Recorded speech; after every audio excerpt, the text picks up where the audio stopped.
It all starts and ends with a girl, too small and inadequate for that world of ash, tar, and coal where she was born. When her mother died suddenly, the little girl, with only the company of a stuffed friend she would soon forget, found herself all alone on an icy bench, waiting for the carriage that would take her to the austere Bunny Hall. Luckily, even if that place turned out to be very hostile for her, there she met Carol, who like her was small and inadequate, so the little girl began to feel less alone, until, on a day like many others, Carol would leave Bunny Hall for good, so the little girl fell prey to despair again. After all, in a world made of ash, tar, and coal, furiously ticking away like a crazed clock, what can a little girl do all by herself?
Simmons?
Are you speaking to me? Princess? No, I mean... I believe so.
Hello, little bunny. That letter is mine. Could you... The sweet bespectacled bunny ignored the little girl and took the letter with them.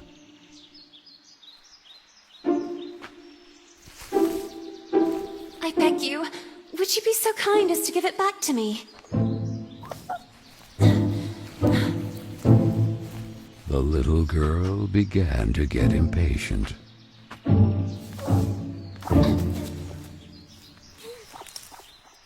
The little girl wouldn't let it win, so determined to recover Carol's letter, she followed the mischievous bunny.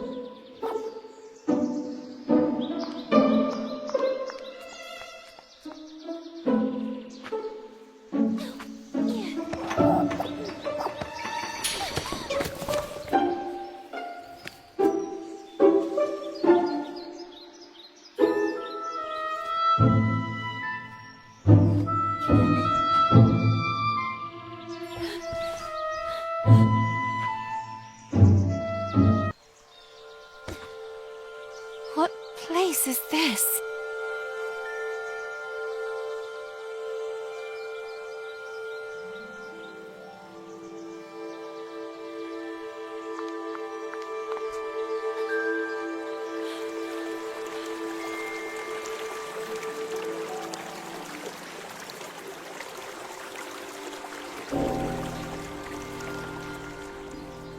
That kite, it reminded the little girl so much of her friend Carole.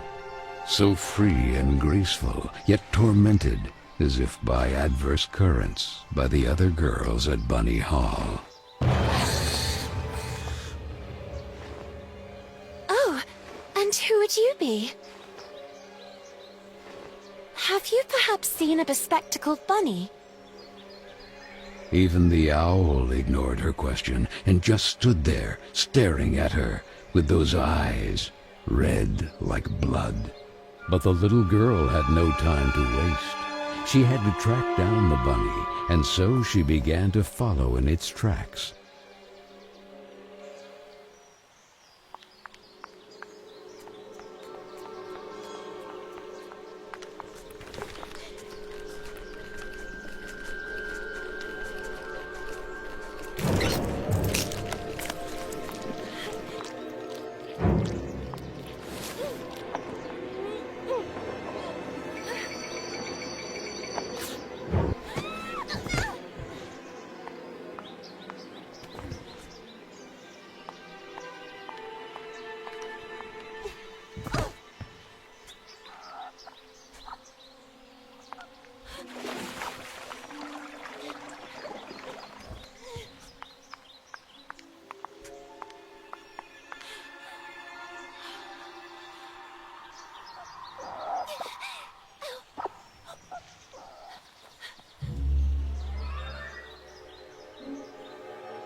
And the girl, filled with a chilling sensation she could not explain, dove into the water.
So the little girl fell, and fell once again.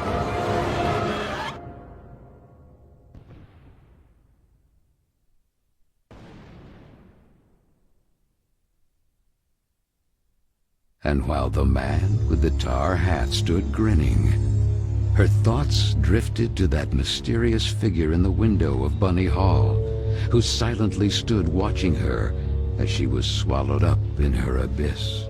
And this is how our story begins. A letter, a roar, then a daring plunge, and a little girl, too small and inadequate for that world of ash, tar, and cold of which she was a part.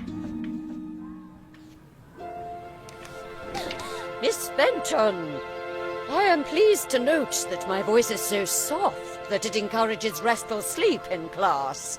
Would you be so kind as to share your wisdom on today's topic with your fellow classmates? There was a man made of tar, an owl, and a bunny with glasses. Such impertinence. Home economics, ladies' etiquette. Chapter 9. Be always beautiful, perfumed, and impeccable. All of you young women of today are privileged to witness the deeds of the great men of your era. The grand discoveries, the phenomenon of industrialization, progress. Soon you will be wives and then mothers of great men who will go down in history. And you, Miss Benton, make fun of it. This establishment, too, if events continue to transpire as hoped, will undergo important developments, and you will be the first to benefit from them. Why, ladies? A portion of Bunny Hall was conceded to a corporate collective in order to form a small branch, thereby taking advantage of the area's greatest resource, rabbits. This will not only bring new luster to the estate in this region, but also new jobs. Very good, Miss Vicky Trout. At the very least, Lana has grasped the rabbit matter. In this regard, our dear Frank reminds us that it is strictly forbidden to venture beyond the walls of the park. The disinfestation work will resume tonight after the strong winds of recent weeks. Remember, not to be overwhelmed by the explosions. It's all perfectly normal. The soil is blasted with charges and the rabbits forced out of their burrows. Who did it? Lana! Miss Benton!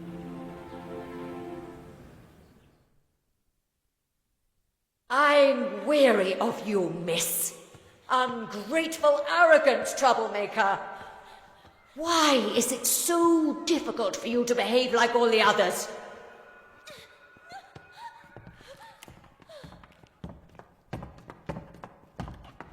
The clock is ticking furiously, and you are a woman now. Therefore, it is high time you learn to behave like one, or accept the consequences of your ridiculous transgressions. You will help Miss Mildred with the chores. When you are done, ring the bell, and you will be allowed to return to your accommodation.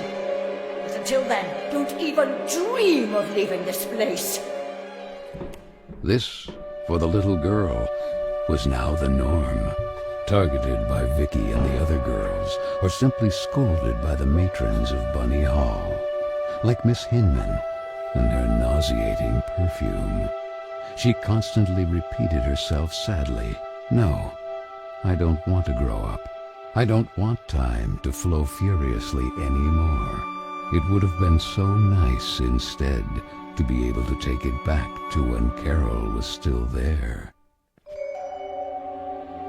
It would be better to shed some light.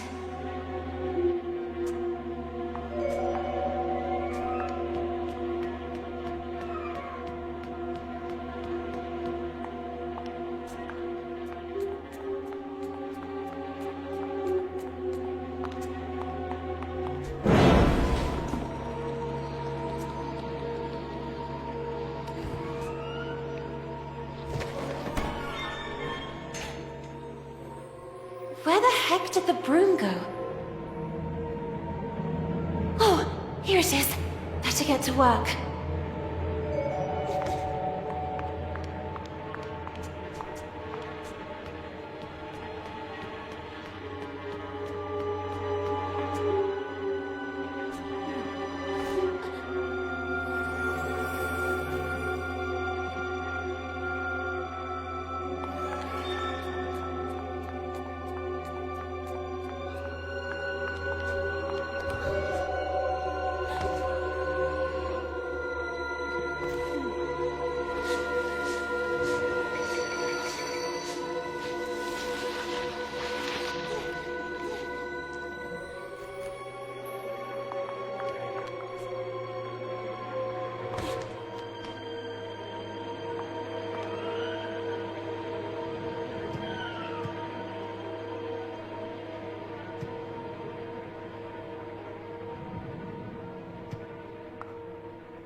And this?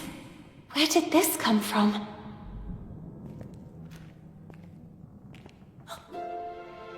It looks like an old mailbox.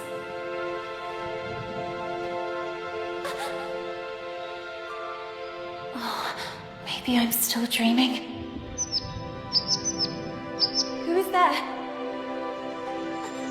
So I really am dreaming. What's this?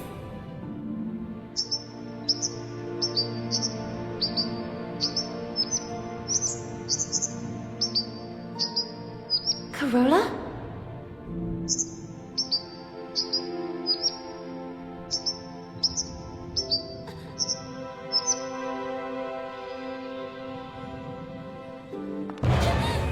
Who are you?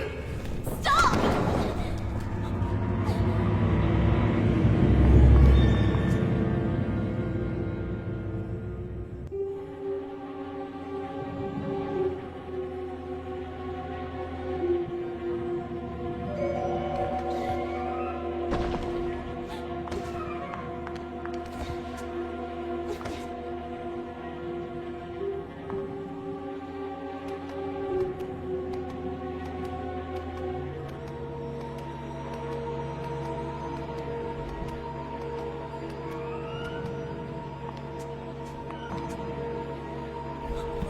Please! Stop!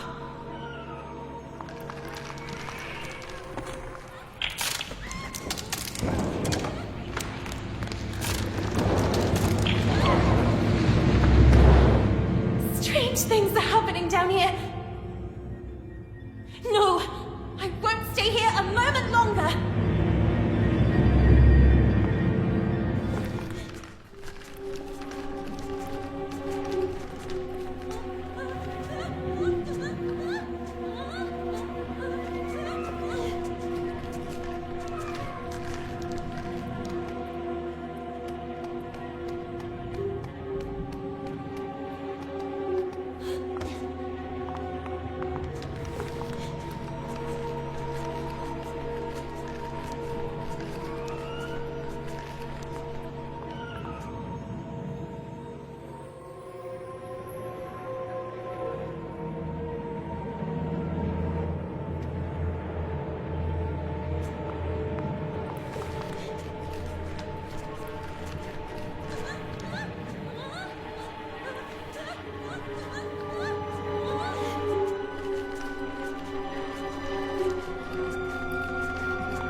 You!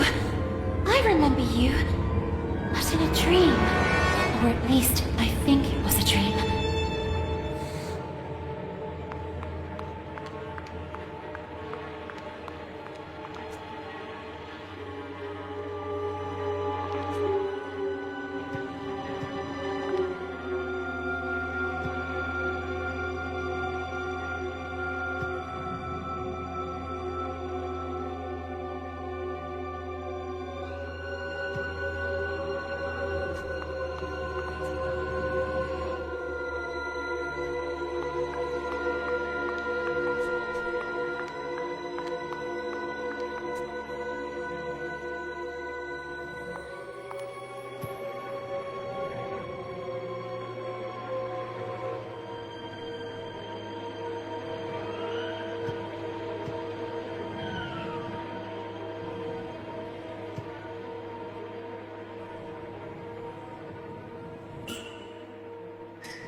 You call this cleaning? It's a pigsty. Miss Hinman was clear. You will spend the rest of the day here. And speaking of which, here's your lunch, miss. No! Wait! I did everything I could! It's not right. I won't spend another moment here. I have to find a way out.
I'm so sorry, little one. I promise I will let you go. I wonder if I could use it to attract that darn owl.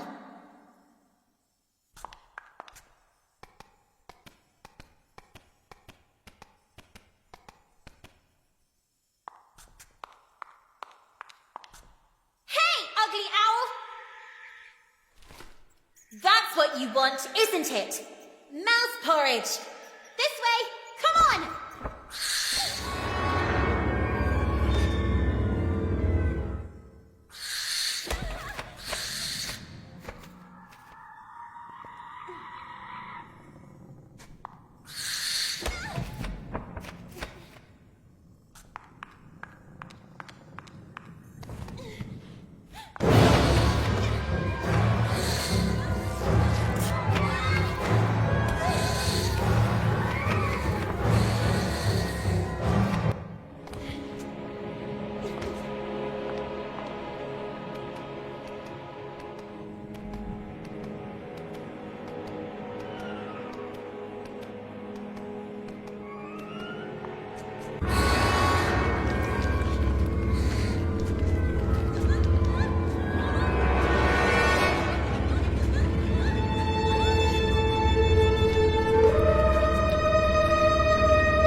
You have been a great help to me.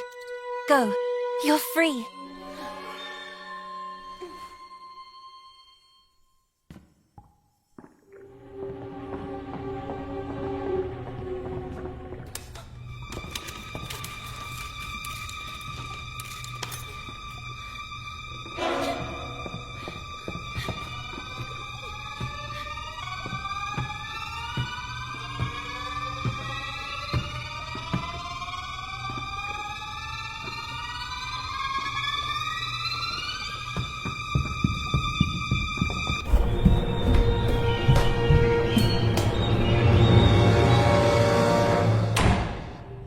Who was that boy? And what was he doing?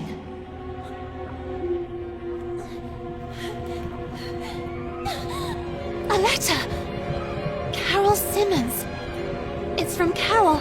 I can read her name. The flames barely touch it. I have to put out the fire before it's too late. The little girl began to wonder if it had been that mysterious boy who threw it into the flames. But why? What was he hiding? And above all, who was he? No! No! Why did you kill it?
Doubts are as insidious as snakes. Aren't they, little girl? Who's there?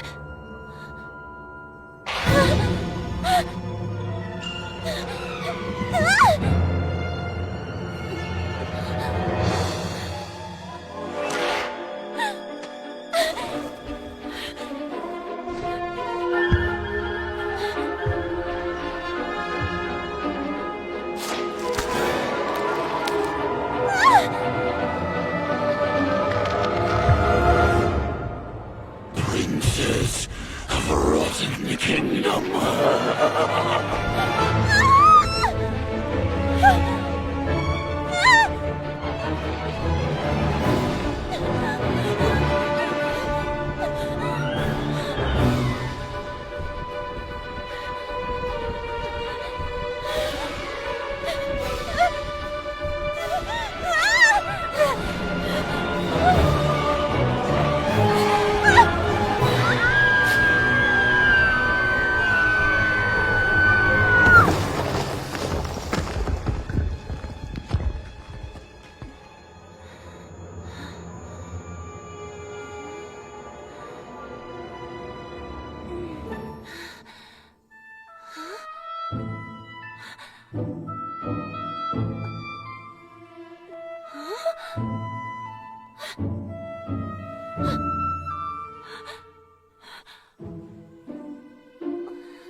And then the little girl, victim of some dark spell, regained consciousness in the attic of Bunny Hall.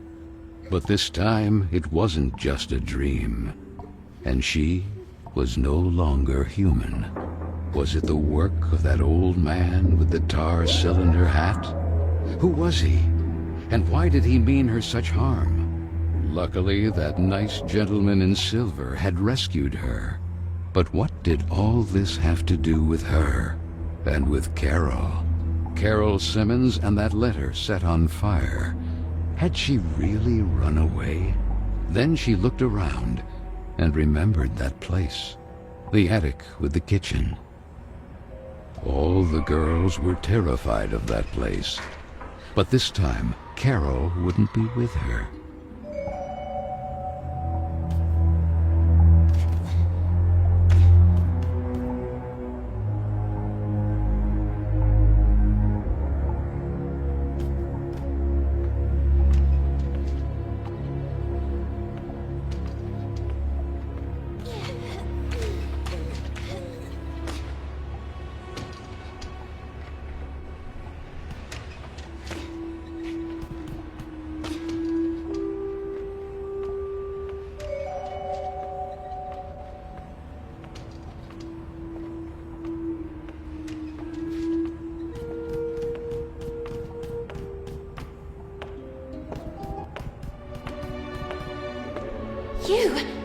You saved me from that terrifying man earlier. But whatever happened to you? Where has your head gone? Our head, you say? What really worries me is having lost the umbrella. Head and umbrella not accounted for. How can I help you? For some reason I woke up like this. We remember you differently, actually. Did you get a perm? But who are you? Mr. Basie, guarding the kingdom of Carole. I am... Lana Benson, we know. The Princess of Carole. Prince... Carole? What's going on here? Without the head, there's little else we could do or tell you. Have you ever seen a headless body having a long conversation? To tell you the truth, I have never seen a headless body capable of carrying on any type of conversation. I'm powerless. Find the head. Something must certainly have happened to him. Oh, and don't forget the umbrella. By the way, I believe this is yours.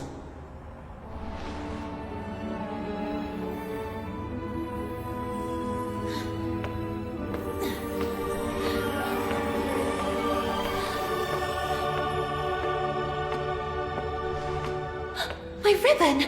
Oh, thank you, thank you! Now go, and be careful. There is a risk that Mr. Kin's black tar has already begun to spread. Keen. So that is his name. Remember, the more power he gains, the weaker Carole becomes. And with it, all of us. So Lana, as frightened as she was confused, decided to accept the mission and find the head of the silver gentleman who had rescued her.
Who did this? I'll get you out of here.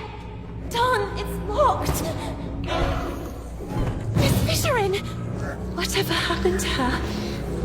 Could it be the black tar Mr. Basie was referring to?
Just when I finally have the key.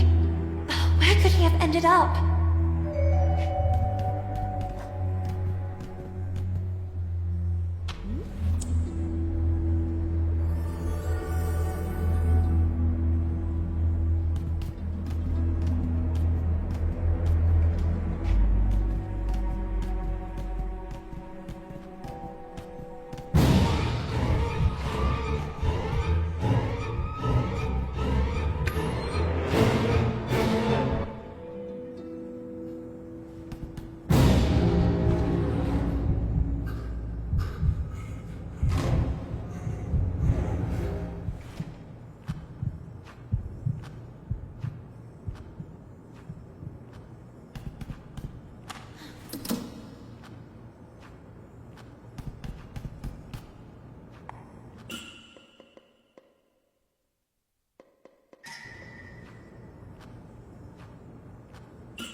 That place of dust and ash awakened sad memories in Lana.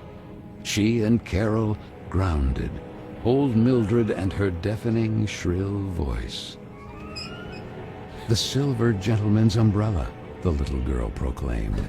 A voice rang out. I didn't have time to finish it, but then, as if by magic, because time knows how to repair lost and unfinished things,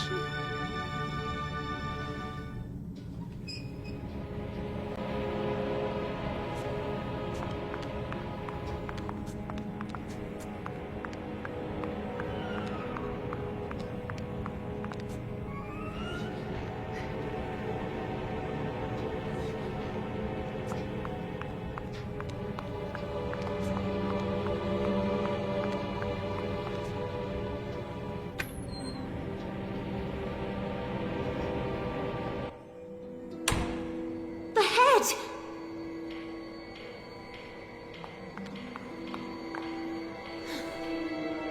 Finally!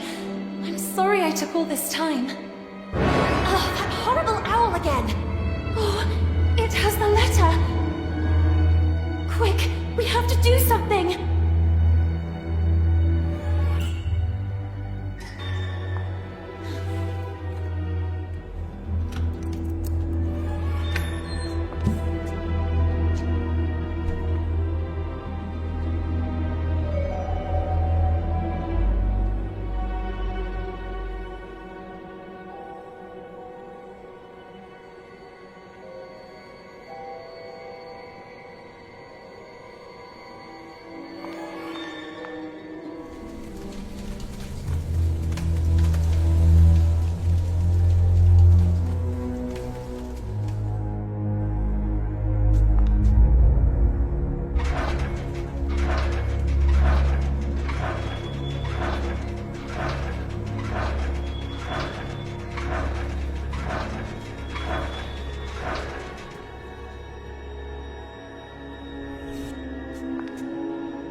of prey most afraid of?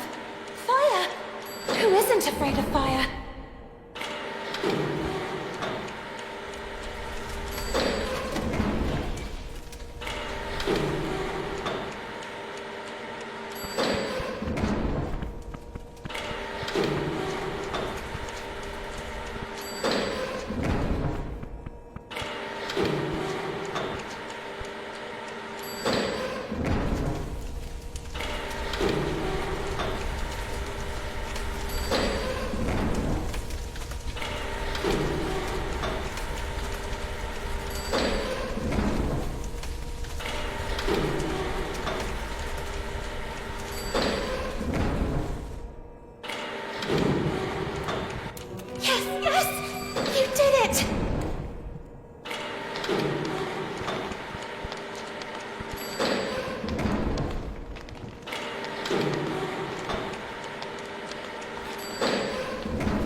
Was it perhaps a dream?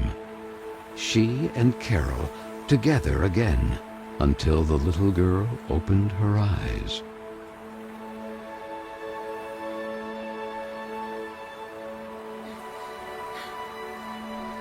What is this place? She wondered.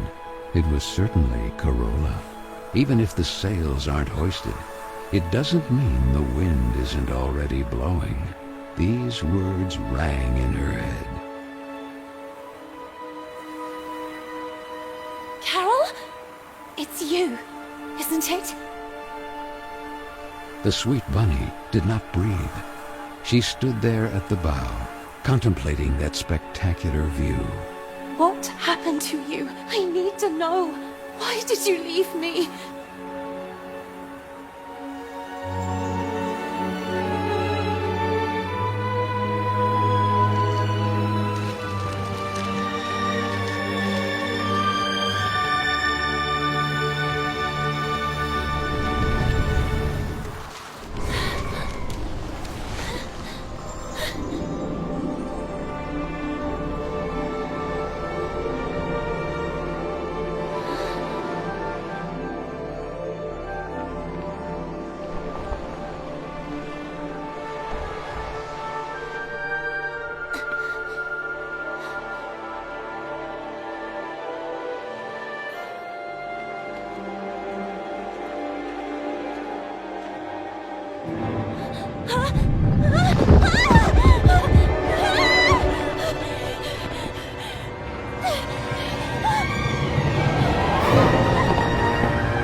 Are you trying to break your neck, Lana?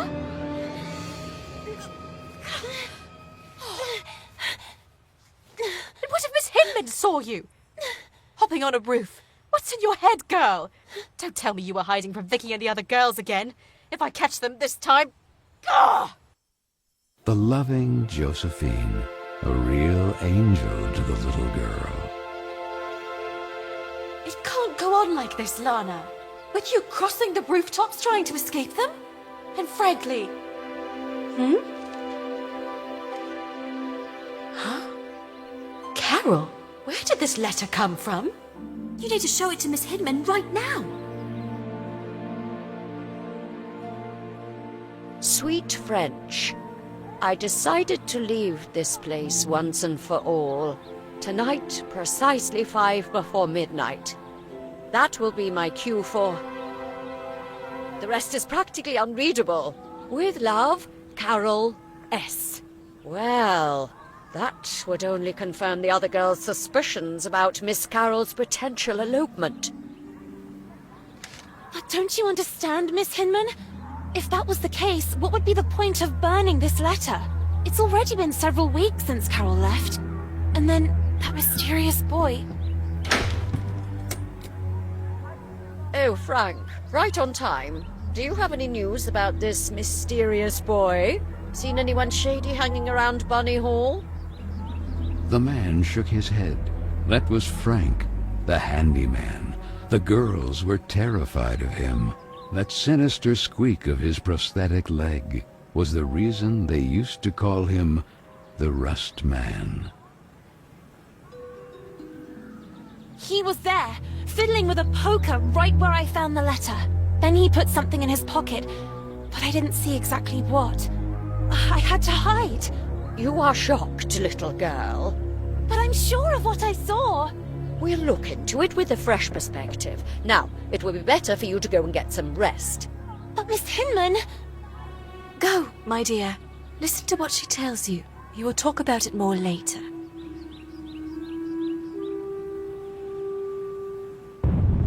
A loud roar pierced the rainy night. The little girl, all alone, calmed down by repeating to herself, "It's Frank and his extermination work. I must not be intimidated by the explosions beyond the walls of the estate." That photo. Often the little girl feared she had forgotten her sweet mother's face. Or maybe it was just a part of her that wanted to forget, due to the pain of that sad void left behind, when suddenly... that boy again. Hey, you! Wait! And though curiously all alone, on a freezing rainy night like this, the little girl set off in pursuit of that mysterious boy.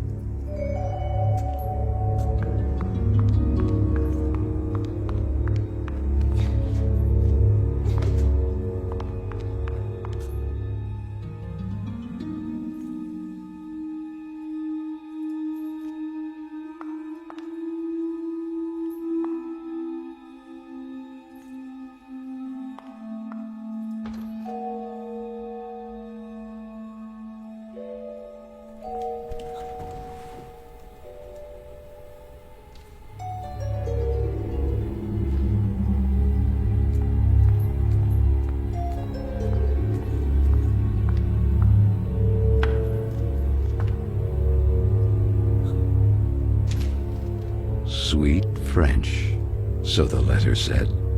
My time seems to be running out, like a sword hanging over my head. And however much I may resist, nothing is going to change. Nor do I receive any support, not even from those I thought I knew. All I have left is you, Marcel, my sweet French, and the idea of London together. Carol S. Marcel? So that's your name. Girls!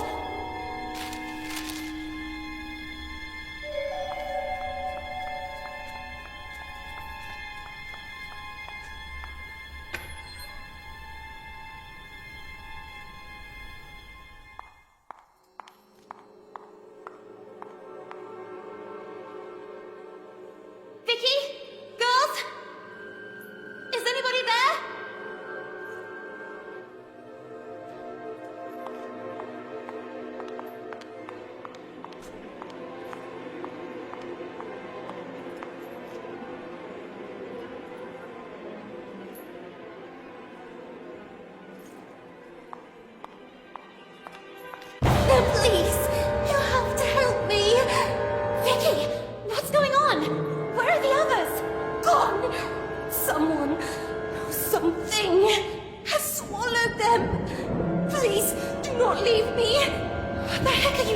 about? From the breach! The tar, Lana! It's spreading. The tar? Don't you understand? Even if time seems to have stopped, the clock keeps ticking furiously. Grant him Corolla. I can. All of us will be doomed too. Vicky, what do you mean? Please do not leave me. Poor fool. Did you really think Vicky or the others would ever ask for your help?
Is anyone there? Vicky? Marianne? Miss Hinman?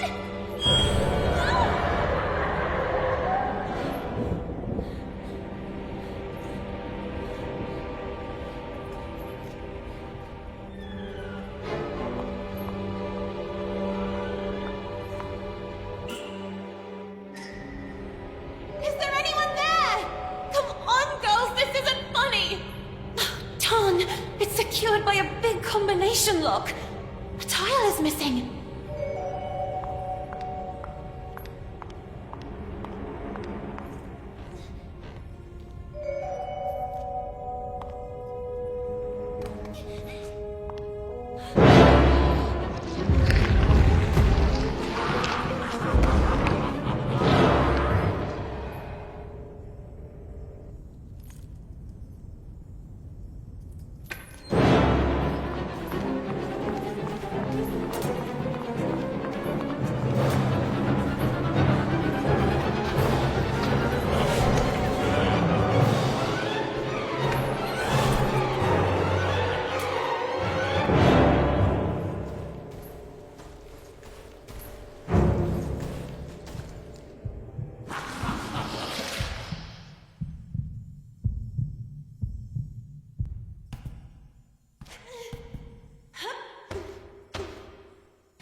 is everyone?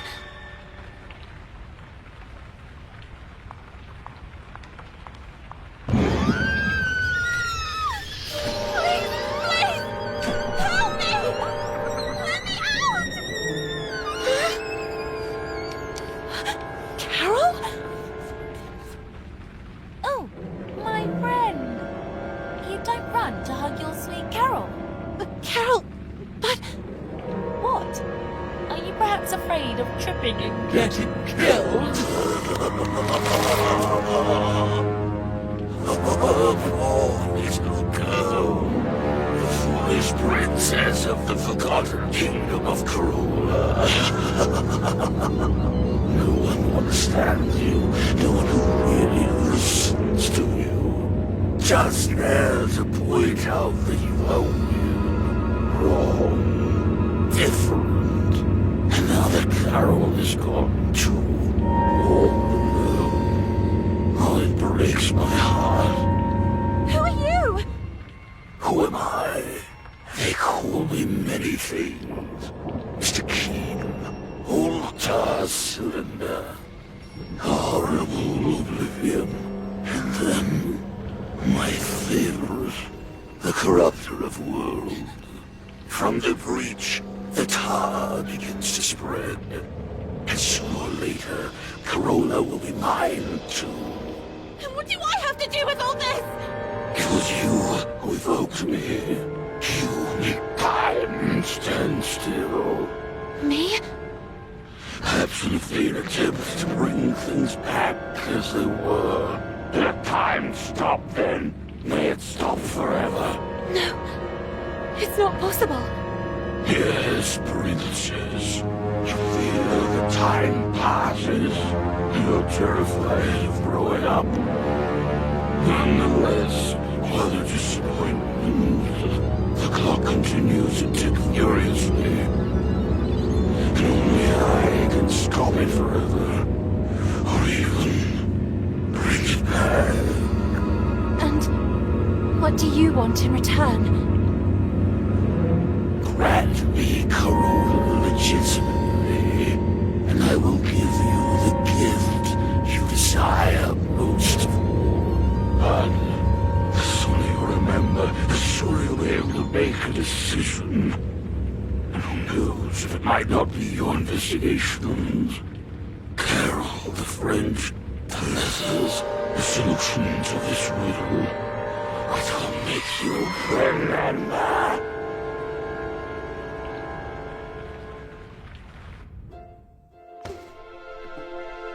Good morning.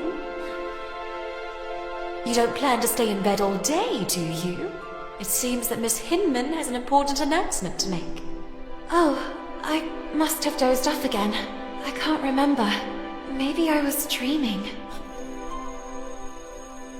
Quick! Miss Hinman will kill me! Oh, and thank you. Thank you so much.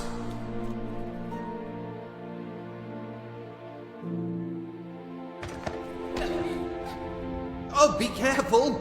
And where did you jump out from? Oh, I'm mortified. I pray you can forgive me. On the contrary, I hope you will do this more often. What are two sad eyes doing on such a beautiful face? Oh, you mean it? Dawn, I have to go.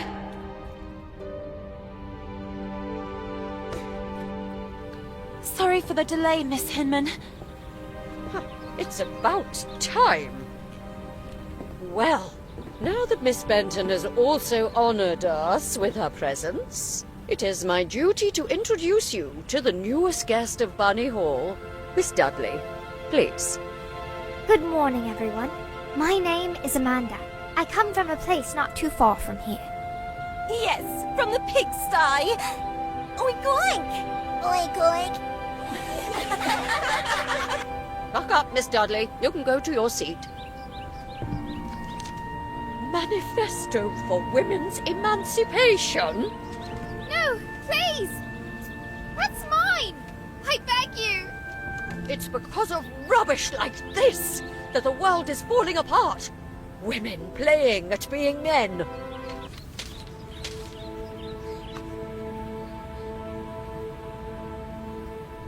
This, for the little girl, was a common occurrence. Then, recognizing her same sadness in the face of the new arrival, she had nothing left to do but huddle helplessly on the cold bench and let herself slip away from that gray world in which she was born. Even if the sails aren't hoisted, that doesn't mean the wind isn't already blowing.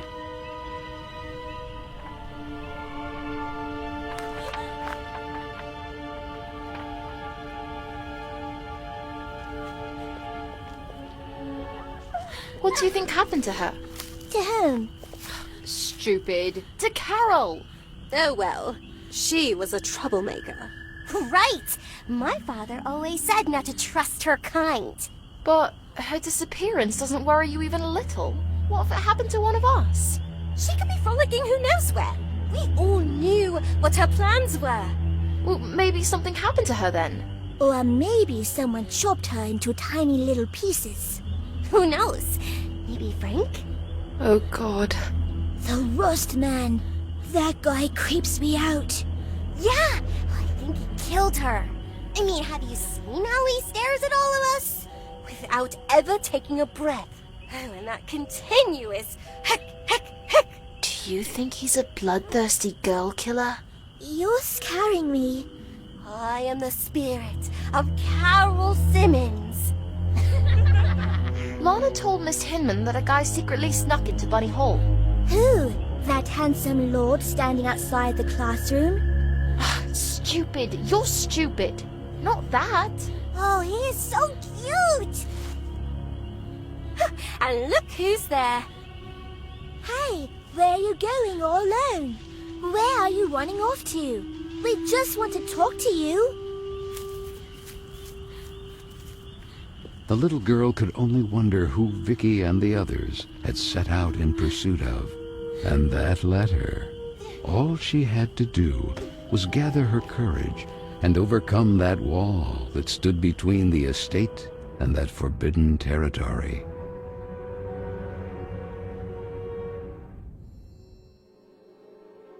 The Bunny Hall Park.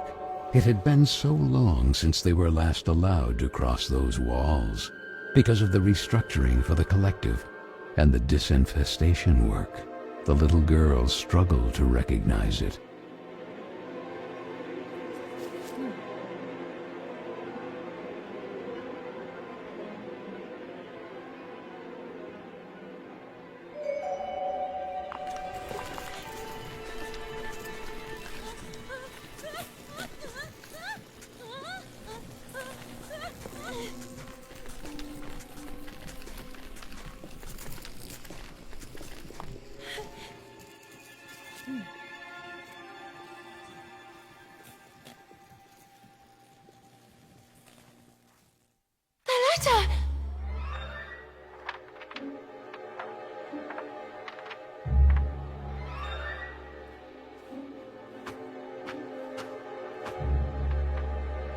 Girls!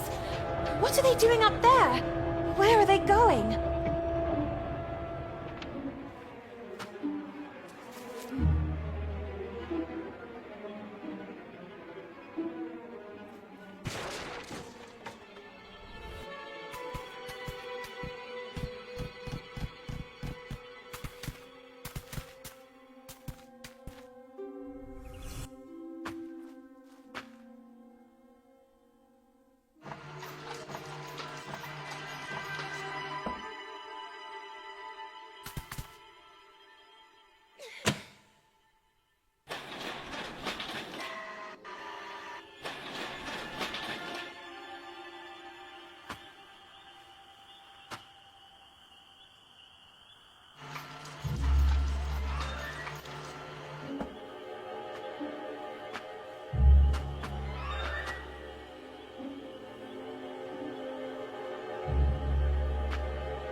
again!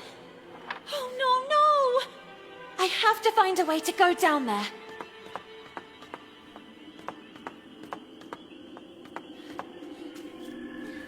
Easy, easy! Darn you lot! Easy, easy! You're creasing my suit! Oh, my head is spinning. Could it be dizziness? I believe this is yours. Woo-hoo-hoo! All in one piece once more. You can say it loudly! I feel so hasta la vista, baby. Yet always ready for some fine English tea. At your service, princess. Please explain to me, what is going on here? I'm here to take you back to your kingdom, princess. But things have taken an unexpected turn. Mr. Kin, he learned of a breach. A passage from the mortal world to the kingdom of Carole. And that's where he wants to expand to, corrupting it. But what does all this have to do with me? Princess, you really don't remember? Since the two worlds are converging, you are the key. The only salvation for Carole, the pristine kingdom beyond the clouds. And I am your humble servant. But that's not possible. I'm just an ordinary girl. An ordinary one-of-a-kind girl. No, I'm just looking for a friend. Carole. I have to find her. I have the feeling that things didn't go the way everyone believes. The solution to the riddle. Keen mentioned some letters. I was just chasing one, but the wind. And it ended up down there. Then all this can only be connected to the breach. Oh, well, it seems we have a common goal. Recover the letters, close the breach, save Carole. And find Carole.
I need you to stand guard here, in front of the door. Should something happen to me, I've seen Carole reduced to a rabbit, and the same thing has already happened to me. But... I'll hurry. I'll retrieve the letter. I'll reach you in the radio frequency of the cableway and we'll get out of here. Promise me. At your service.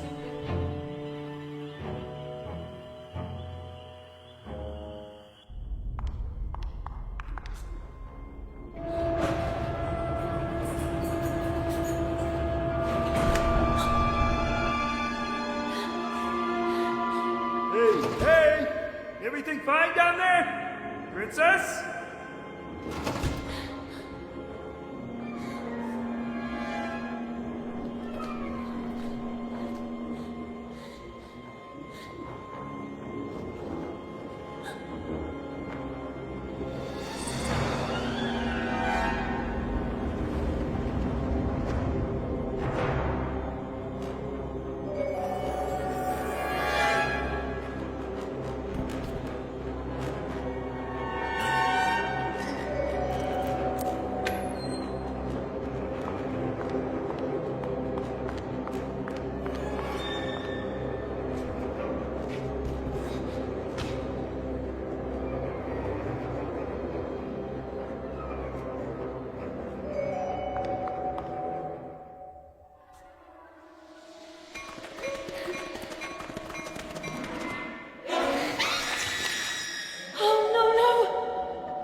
did it!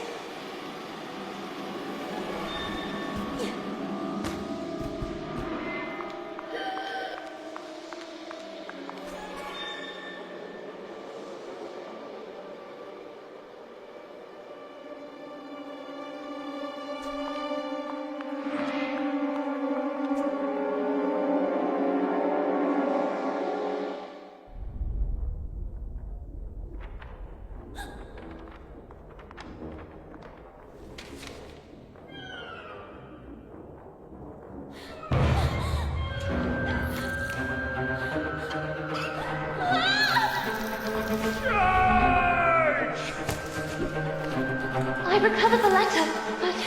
Darn! What's happening to them? They are usually quite tame. Never underestimate the power of a colony. This is their territory. They've already been forced out of their lairs. The kid is taking advantage of that to turn them against us. How do we get out of this? Don't we know how to fly? The more power Kid gains, the weaker I get. And you could lower yourself with a rocket. Look! The crate goes there! Who knows? Maybe it will help open the safety lock. You take care of finding the crate while I deal with them.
Who would have thought?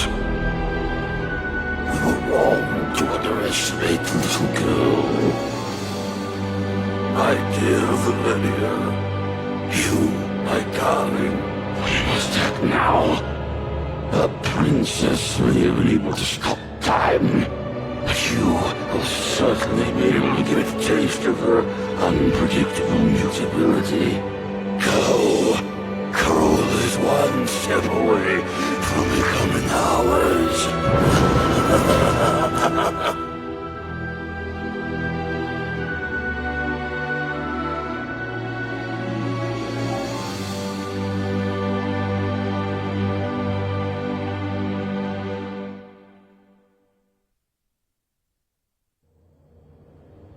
What happened?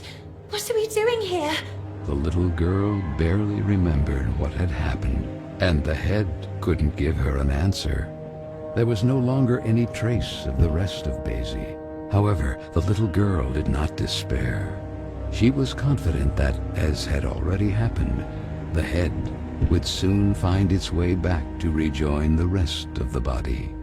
Why do I feel like I'm reliving a moment I've already experienced? Me and you, all this. Then she looked out at the horizon, beyond the window of the cableway. What had once been the flowery park of Bunny Hall was now a pile of tar, ash, and coal. Poor little animals, forced out of their own lairs by the sound of drills and explosives.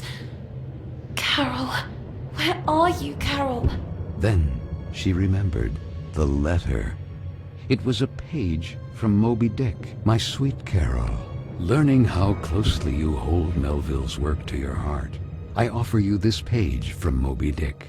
Do you ever wonder if you are the menacing whale that freely sails the waters in search of new destinations, terror of the seven seas, yet man's designated prey? Or the unstoppable Captain Ahab in the eternal search for that whale, moved to revenge for the leg torn off of him? Your dear French, Marcel. Marcel, you again. The little girl remained there, absorbed in her thoughts. Moby Dick. How many times had she and Carole read it, and even quoted it? Or like that night in the library. Don, Lana, we need to be quiet. I'm trying. Come on, we're almost there. If they find us, we're doomed. Now, where did I put it? Oh, there you are.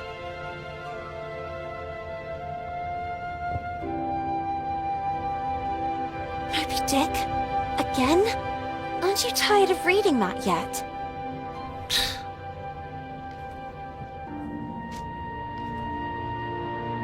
My God, Carole, if Miss Hinman catches us with this... Do you want to read it or not? Let us defend our ground, men. Is this how you control your women? Oh, wow. Should we celebrate? Why are you so impatient? Oh, do you really not see? See what? The umpteenth group of rowdy ladies in handcuffs, and the press inviting men to lock us in the house? When things don't go the way we want, try to see them from another perspective. Oh yeah, which one? Do you really think all pirates wore eye patches to cover what they didn't want to show? A bad eye, for example, or to better discern what they really wanted to see? Where did you hear that one? Okay, I made it up. But it doesn't make any difference anyway. Take Ahab, for example. But Ahab was missing a leg, not an eye, and he wasn't even a pirate. The point is... Ugh! Do what I'm doing. Put a hand on your face. Carole... Lana.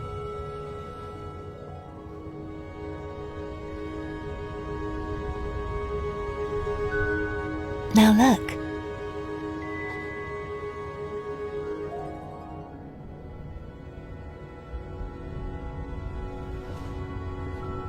Let your voice be heard, girls! Things are going to change, Lana. Sooner or later, but they will change. What's the saying? Right. The winds of change are inevitable. Even if the sails aren't hoisted, that doesn't mean the wind isn't already blowing. What? No, nothing. Who knows where I heard it? Free, Lana. Free to be able to choose who to become, where to go, who to love. And maybe one day, women will also get into politics. Can you imagine a female prime minister? Or a black one? Can you imagine it, Lana? How I wish I could be there, among them, to fight. What future awaits us here? The factory, or worse. Forced to marry someone we don't even know. Unable to choose freely. Caged. Do you want to leave? Carole? No, no. Of course not. You and I will never be apart.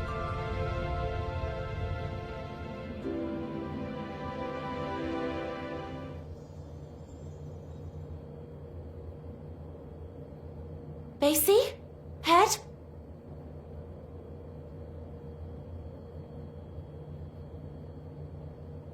Where did Vicky and the others go? I wonder who they were chasing.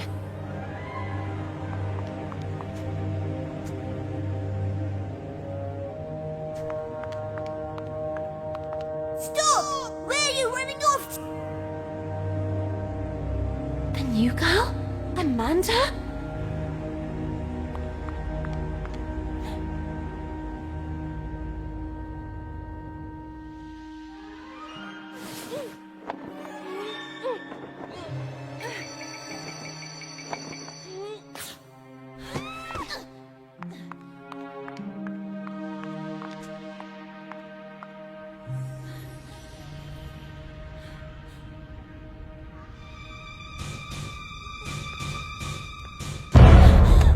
What were you doing locked in there? It was the girls, wasn't it? Emmeline Pankhurst, suffragette movement activist. It's my stuff! Oh, look at that! What a couple! The rabbit and the pig! Oh, what's the matter, pig? You really didn't like your new house? Oh, was it too tight for you? Oh, you certainly know how to choose your own company. Oh, well, at least Carole had some guts. Speaking of which, Hinman is waiting for all of us in the big room, and you are already late.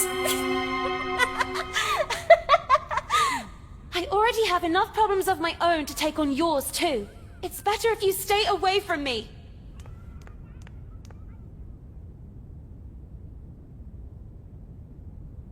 Thus, a new era is upon us, girls. Quick, Lana! Progress. And you, young women, are all privileged, bearing witness to the work of the great men of our times, like those at the head of this magnificent project. The concession of Bunny Hall to a corporate collective has begun to bear fruit. And as if that weren't enough, here is a gift from the same virtuous men who are part of it. Please, Frank.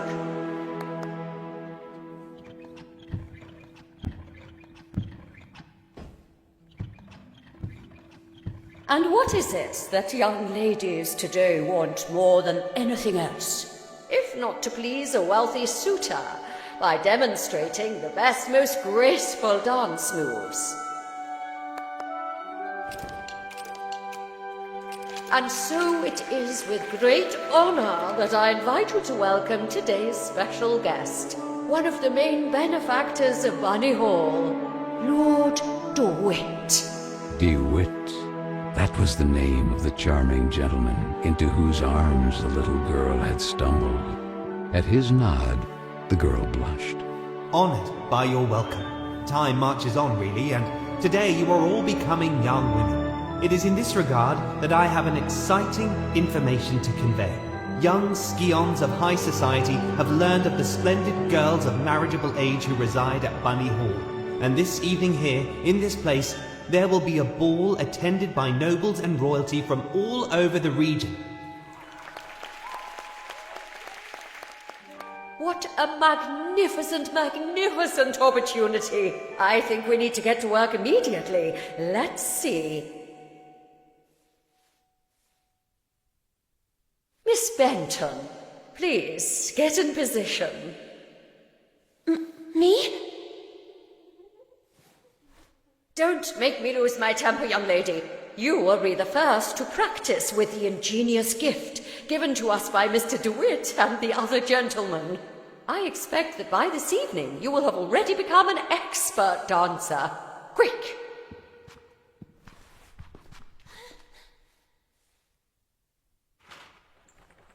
Miss Benton, pay attention. The dance is divided into 2 phases. During the first phase, your goal will be to replicate your partner's moves in time. This is a token. Each token reveals a dance move and the corresponding button to perform it. There are 4 moves in all. This is the action area defined by 2 markers. These limit the maximum execution time for each move. When a token lands inside, the move and corresponding button will be revealed. If the move is correctly executed at the exact moment token lands in the center of the action area, you will get the maximum guaranteed score. Perfect timing is important, miss. Performing a move correctly but too early or late will award fewer points. Mind yourself. Performing a different action from the one suggested by the token, or performing the correct one significantly late, will give you a penalty in the final score. Perform all the actions correctly in a timely fashion to get a high score, and therefore be able to move on to the second phase. Let's see what you can do, Miss Benton. Take your places. Let the dance begin.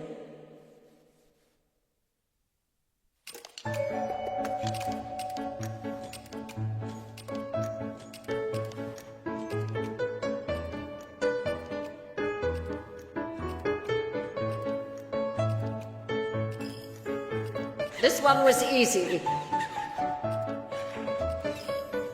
Not bad, miss. Really not bad. Very good.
Well, it is customary that once the ice has been broken, you move on to a second phase in the dance. The man will perform a virile dance solo.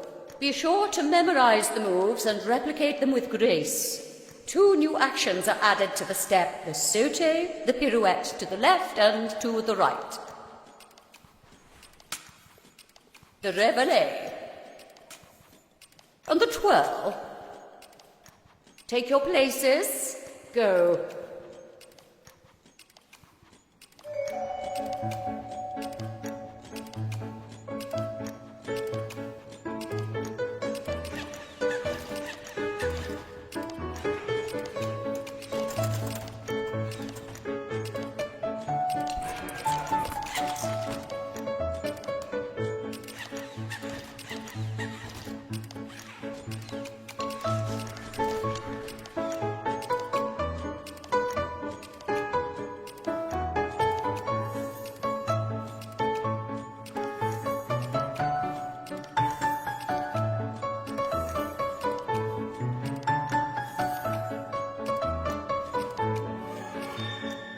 I'm proud of you. Impeccable execution. You... I'm sorry, I'm really sorry. Miss Felton! Come back immediately! Miss Hinman. Miss?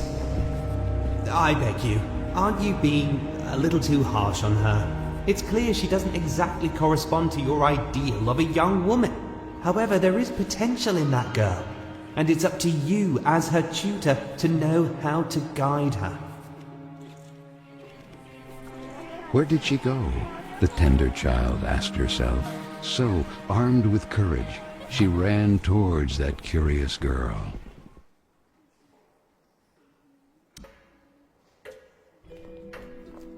Don, where did he go? Basie! That boy, Marcel, the French. He's the one I saw fiddling with Carol's letter in the basement. He might have something to do with all this. He seems to be racing to get to the letters before us to destroy them. Perhaps to cover up the evidence of his correspondence with Carol. We can't let him escape. But how do you manage without... It would take a miracle. And indeed, the one who came to the aid of the little girl and the nice silver gentleman was truly a miracle.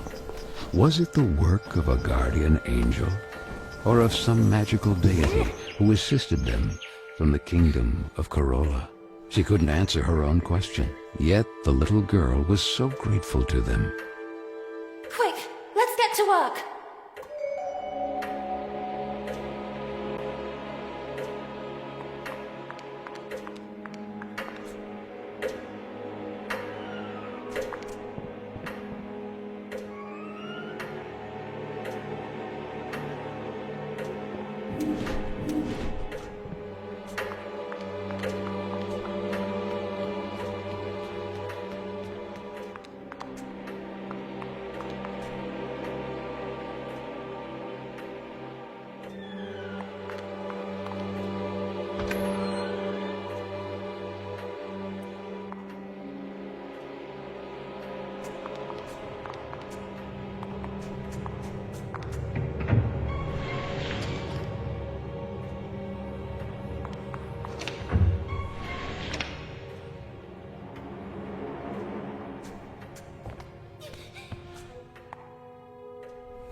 What is this place? How did I end up here?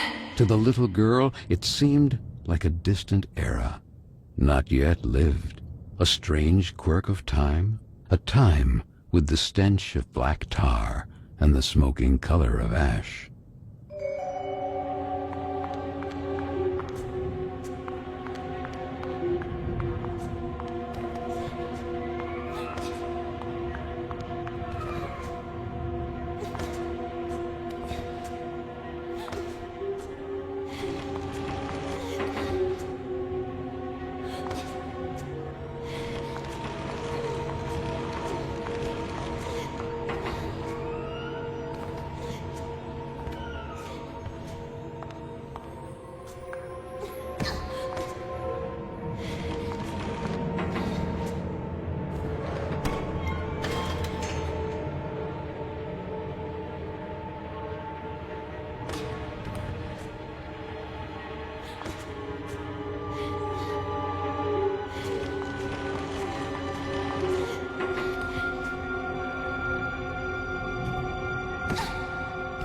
This is the science classroom. I'm sure of it. Whatever happened to this place?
This is all it's doing.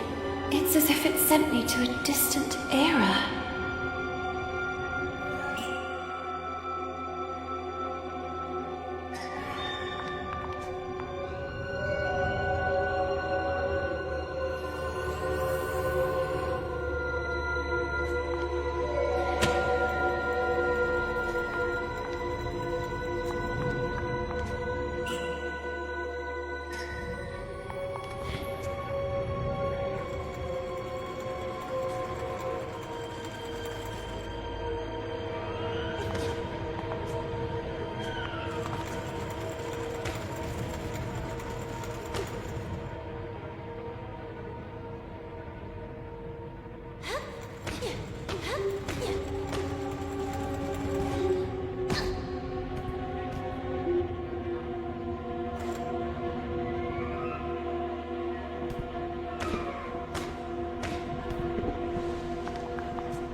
done it?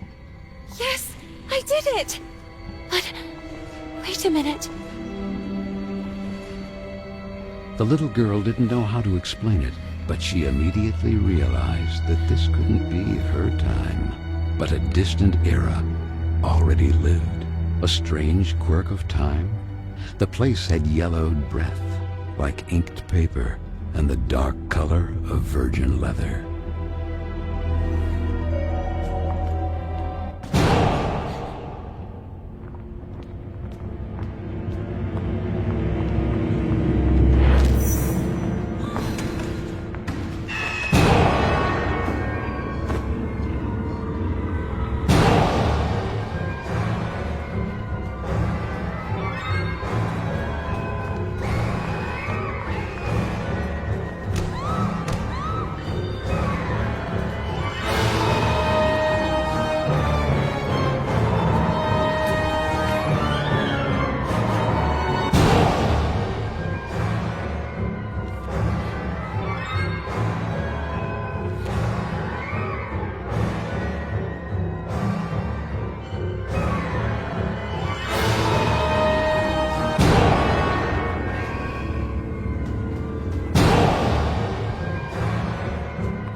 time?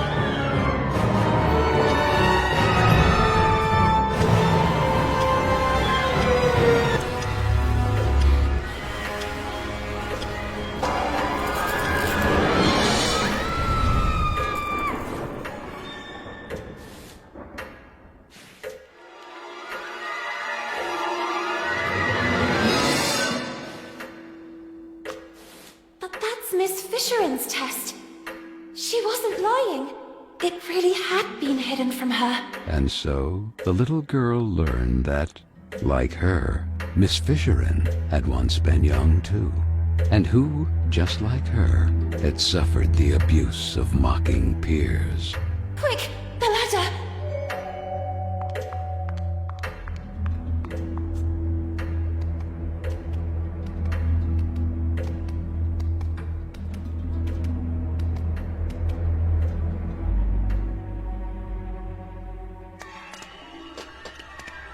Stop!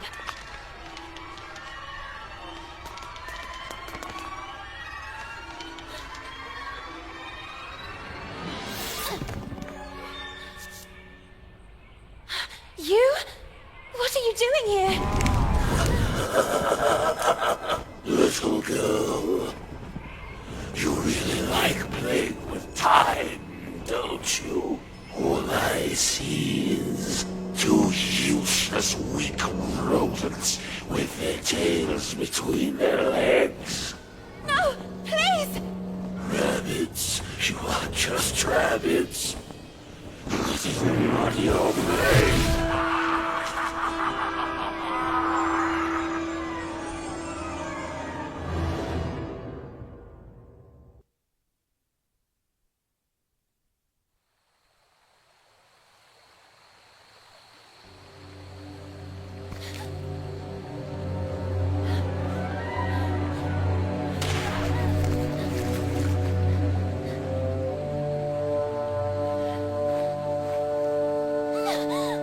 Back off!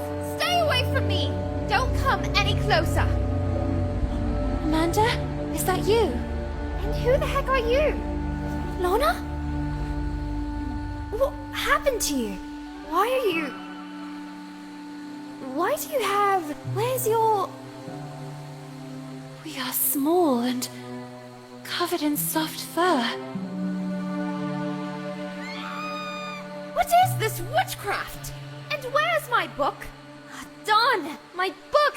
I had it with me! What have you done to me? Hey, it's not my fault. That old man was after you! I was there just by chance! I told you to stay away from me. And what do I do now? I want to be myself again! Oh, darn, Amanda. Don't you have a ribbon with you or something like that? Does this seem like the right time to discuss hairstyles? Will you shut up and listen to me for a second? No, no, and no! I won't let you silence me too. You dragged me into all this, and now you're going to get me out of it. It's happened to me before. Actually, it's happening to the others too. I think you need... I don't know what to call it. A pin, a kick. Something to remind you of who you were. That allows you to become human again. In my case, it's a ribbon. What the heck are you talking about? Okay, well, give me a demonstration. Who knows? It might give me an idea. I can't. Mine just got destroyed. Of course it did. It's obvious. I had no doubt. Look, I'm going back to Bunny Hall. You decide for yourself. I'll talk to Miss Hinman about it and... Or maybe I'll stay here. Nice and behaved. Do you really think Hinman would believe you? As busy as she is with tonight's dance more than ever. Then maybe it's better this way. I don't want to go back to Bunny Hall. I don't want to go anywhere. I'm tired of Vicky and the others. But the world is full of Vickies. Maybe this is my place. Maybe it has always been.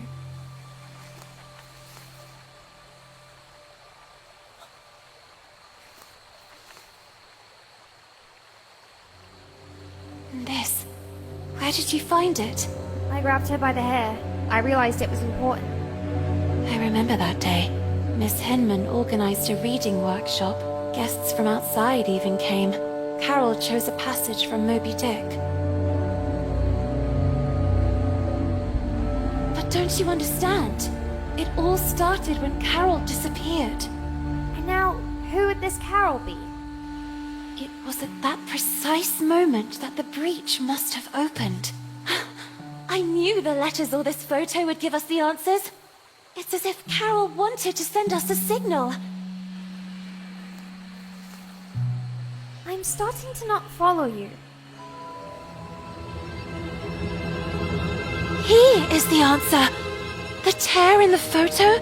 The breach? He's responsible. Marcel! If we find him, we'll find Carole. And all this could finally end. Even if the sails aren't hoisted, that doesn't mean the wind isn't already blowing. We have to go back to Bunny Hall. But how? Ahoy! Real pirates never give up.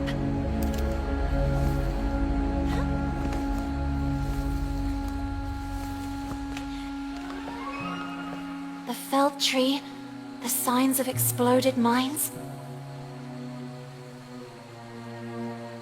If my calculations are correct, we are in the park, just a few meters from Bunny Hall. Did you hear? Listen.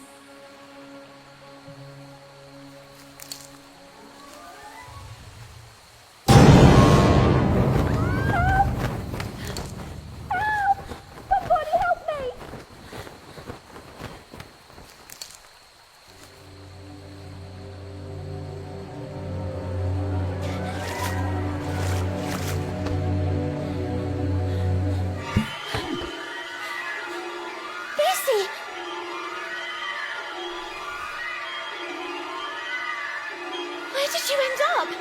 Do something! Please help her! We have to follow Frank!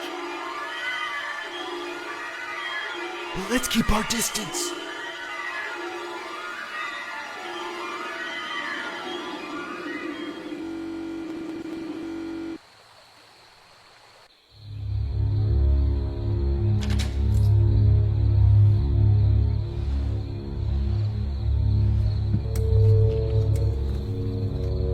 He's heading to his shack. What are his intentions?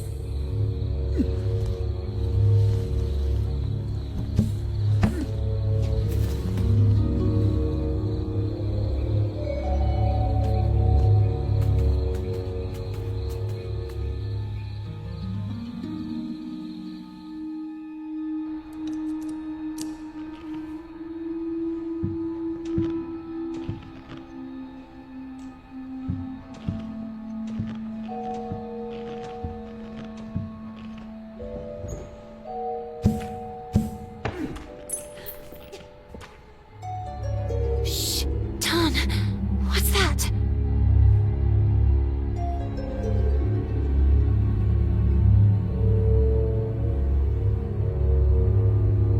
The little girl, intrigued, began to observe the object more closely. It looks like the bottom of a glass. Quick, let's get moving. Let's find Amanda and leave this place.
The little girl was shaken by uncontrollable shivers.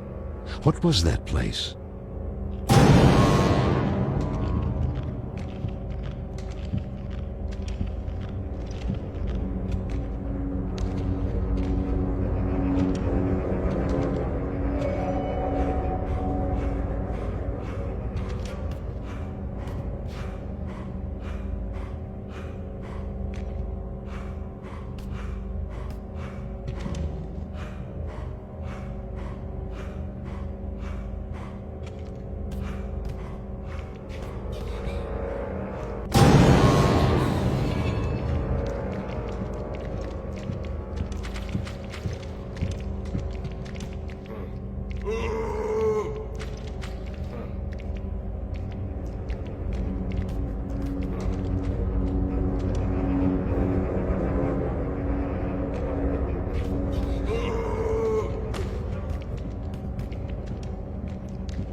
Hey, it's me. Quick, I'll get you out of here. No! Amanda! No, you do? The little girl collapsed at the sight of her sweet friend, now corrupted by time. Kin was gaining great power, relentlessly widening the breach to Carola.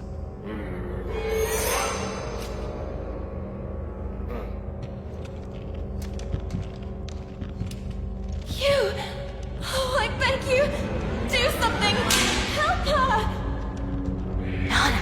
Not all of us are equally strong. I don't understand. A moment ago, she was... Come on. I'll take you back to the dormitory. But... And Amanda? It's not too late, right? And me? My ribbon got destroyed. Will I also transform like her? I'll see what I can do.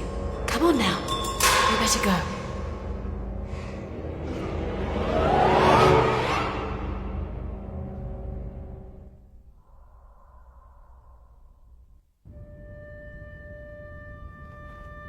Everything is back to normal. What's up? Hang in there. Carole has disappeared. Perhaps kidnapped by that... Marcel. If she's even still alive. And now Amanda. Soon Carola will be doomed. And it's all my fault. Listen, we all carry out actions that have repercussions, it's true. But we cannot eternally cling to the past, trying in vain to change it. However, you can always make amends for the future. And that will be the day you really know who you are. And it won't be a place or a person you loved that will remind you. Not a ribbon, not even a photo you jealously guard. Your own actions will define you, and you will be able to accept that time passes, that things change, and know how to let go.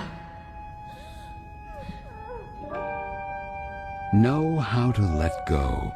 Had she ever really been able to do that?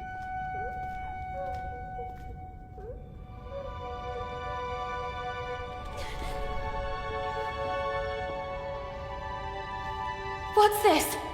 Who is he? It was there, on your desk. You lied to me. You and I will never leave each other. Listen, No! But you really have left me here and run away with some random pen pal? I was thinking about when would be the most appropriate time to talk to you about it. Oh, yes? And when were you planning to do it? Let me finish. They have already arranged my transfer. They will send me to some house, who knows where, as a lady in waiting. So I said to myself, before it's too late, take your things and run. Leaving everything behind? I had no alternative. Not today, not yet, not in this time. To them, we are just things. And I should just let you go. Even if I stayed, I would still be taken away. Did you really think we would stay here forever, spending afternoons in the park, or what's left of it? Flying a kite, or reading Moby Dick again? We are not kids anymore, Lana. Time flows. Come with me. Let's go together. When things don't go the way we want, try to see them from another perspective. No, not this time. There is no perspective that can change what I see.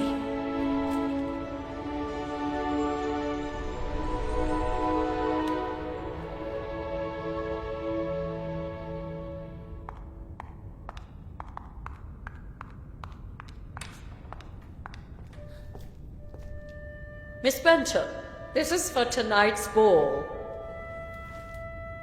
The ball! I almost forgot about it! I was sure that you wouldn't go. However, someone insisted that you be there too. We never got along, and I'm very sorry about that. I hope, however, that this time you will prove me wrong by accepting the invitation and demonstrating that you are a real woman.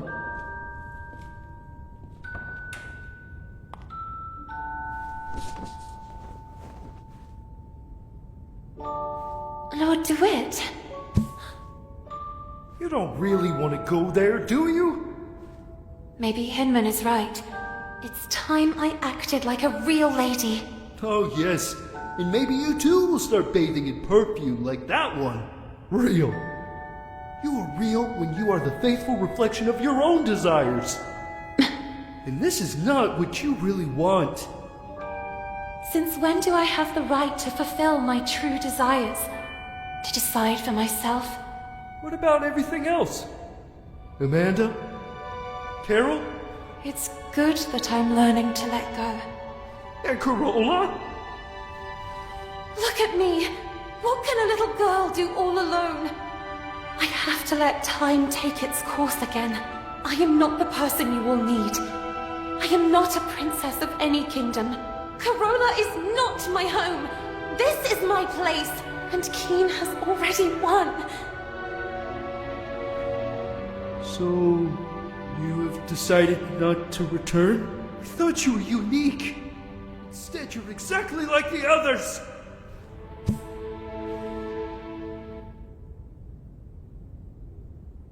The big event. Noblemen and scions of the local aristocracy had flocked to Bunny Hall in great celebration, eager to meet the young women who lived there. The little girl, not so little anymore after all, couldn't distinguish them. In her eyes, they were merely clones of each other. She couldn't explain it, but she understood that perhaps until that day she had been blind. And while her peers were engaged in pleasantries with wealthy suitors, the little girl decided to track down Lord DeWitt.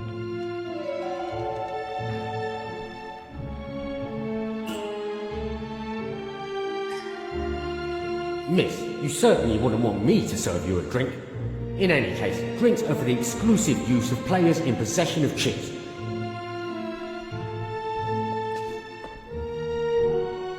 What a pretty damsel. Nice evening, isn't it? Would you allow me this dance? Me? Sorry, I have to pass. Come on, don't be shy.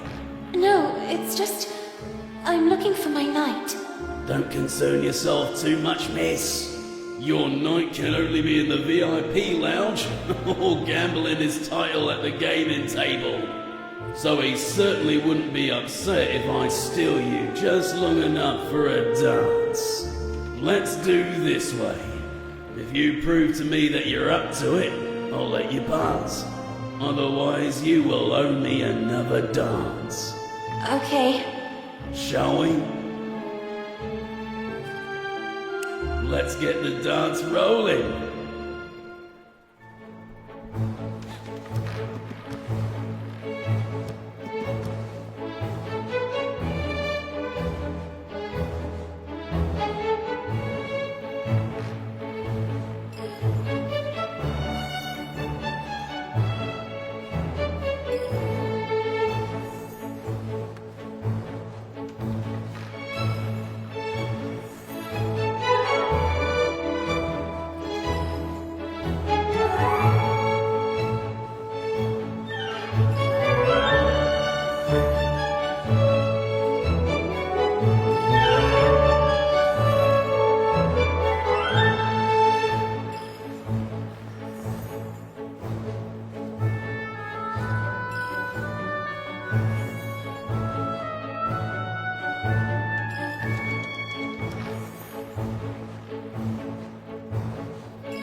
You're doing great.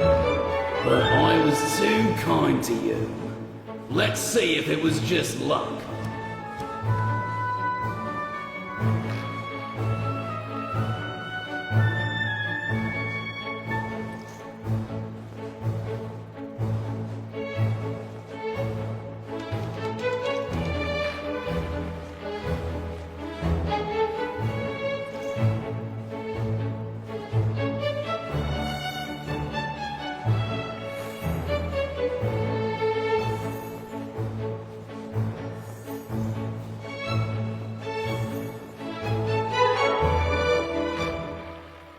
Miss, you have made me a very lucky man tonight. But a deal's a deal. Please go ahead and join your night. Don't hesitate to stop by and say hello from time to time. Feel free to ask me anything you need. Anything. Miss, I see you didn't waste any time. Should I think perchance you like me? Shall we?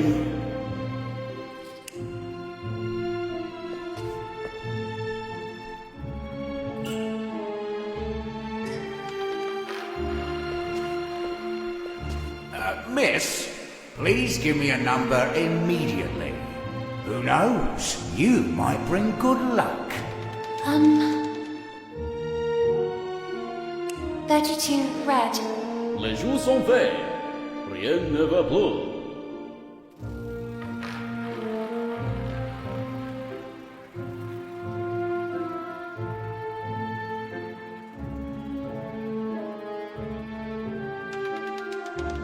$15 black. I'm very sorry. Alas, miss. Could you be bringing bad luck, perhaps? What you need is one heck of a good luck charm.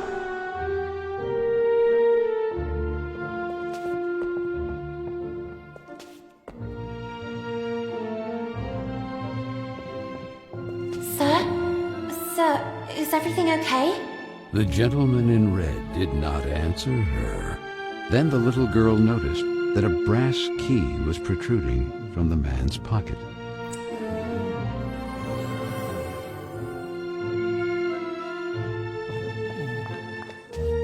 The little girl met her reflection. The image she saw pleased her, yet it smelled of the unknown. Who knows if Carole would also have enjoyed an evening like that? Go away! Marianne? Marianne, is that you? I already told you to leave. What are you doing locked in there? What happened? Lorna, just leave me alone. It's none of your business. But you're crying. I know you girls never liked me, but in times like this, we should support each other. Even after everything we've done to you?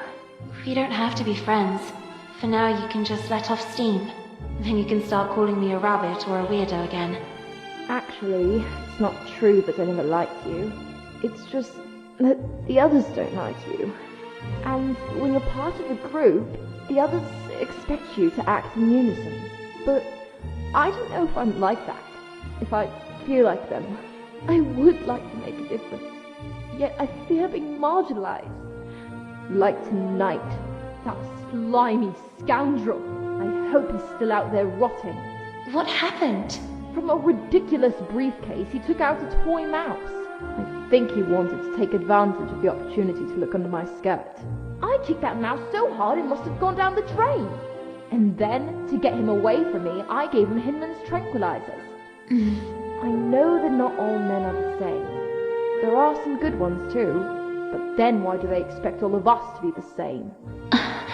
In any case, here, in case they ever come in handy, I'll stay here a little longer. Thank you. Oh, and Lorna? Yes? You're not weird at all.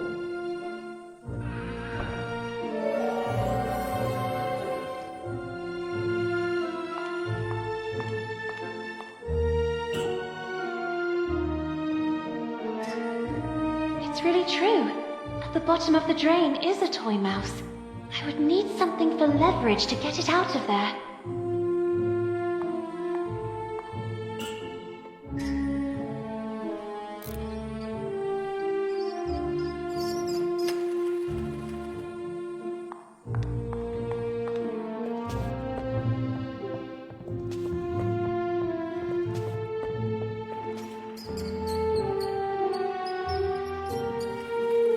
A mouse!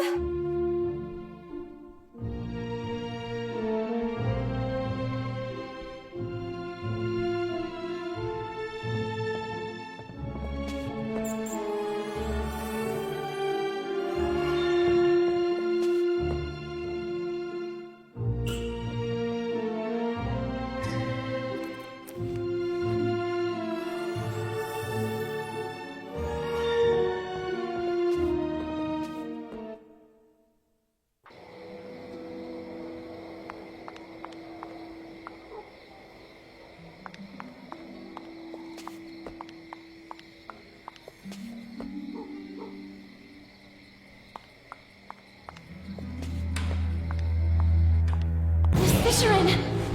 You must excuse me. Okay, I'm leaving. There must be a way to distract her.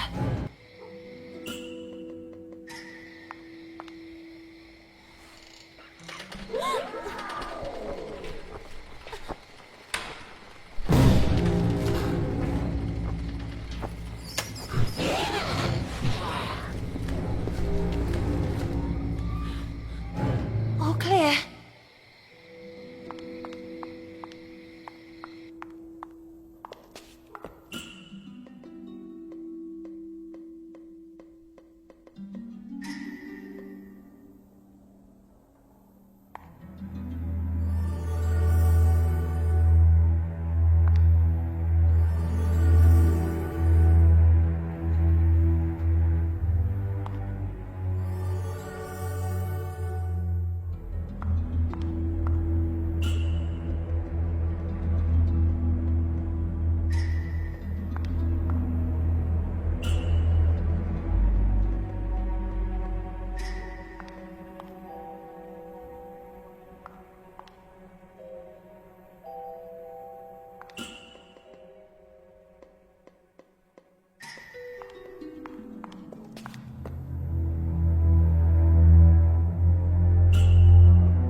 Miss, where do you think you're going?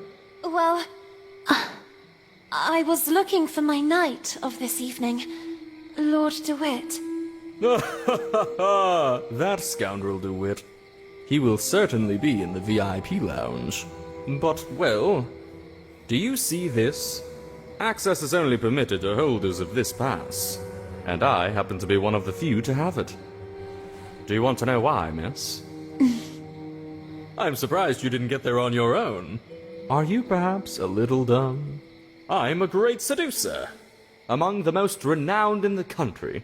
I even bewitched Queen Victoria with my virile movements and dance. Oh, yes, I see. What? Don't you believe me? Perhaps you wish a demonstration. Let's see if you can keep up.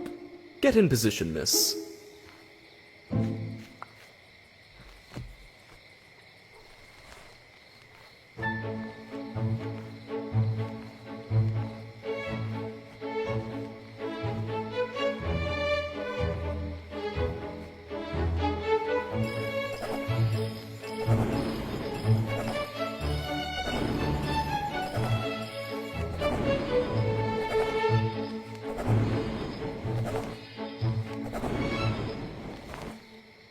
Miss, the trick is to stay fit.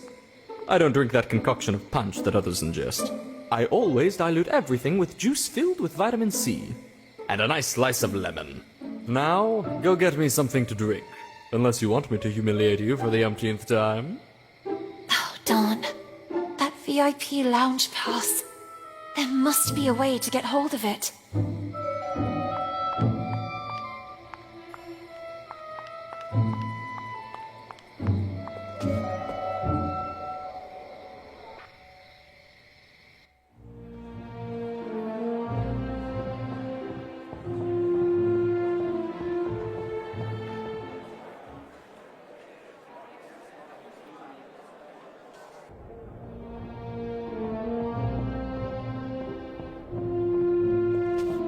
Miss? Yes, talking to you I am. Where to go, you believe? Huh? I have to meet Lord DeWitt. I think it is... This is the VIP lounge. Enter only for those with the right pass. If you don't have the passing, I can't let you pass. I mean, if you don't have to leave, I can't pass. Ah, damnation! If you don't pass with the pass, I can't pass over your pass without pass. I think I understand. In short, you need the pass.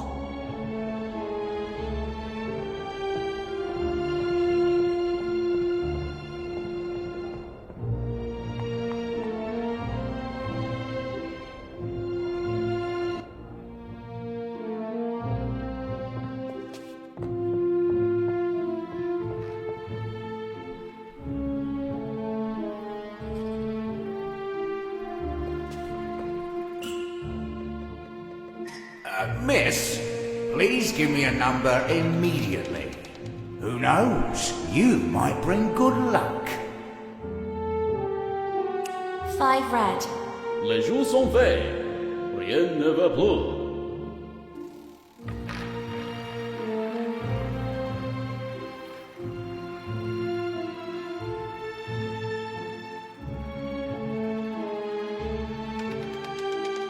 Five red.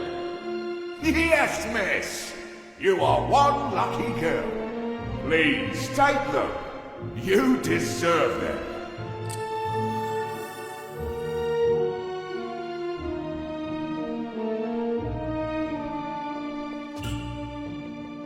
Here, take them. Alright. But I've always thought that alcohol isn't good for you ladies. It makes you all flirtatious.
Miss Fisherin, please excuse me.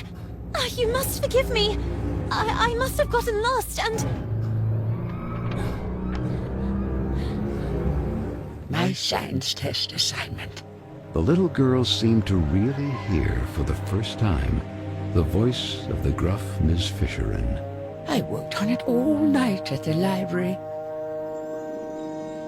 The next day, the others hid it from me out of spite. Professor Sullivan didn't believe me. And all these years, I really believed that I wouldn't be capable of succeeding. Maybe it was for the best.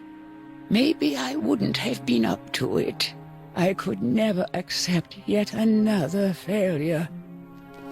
Indeed you were up to it, and more. Your test was correct.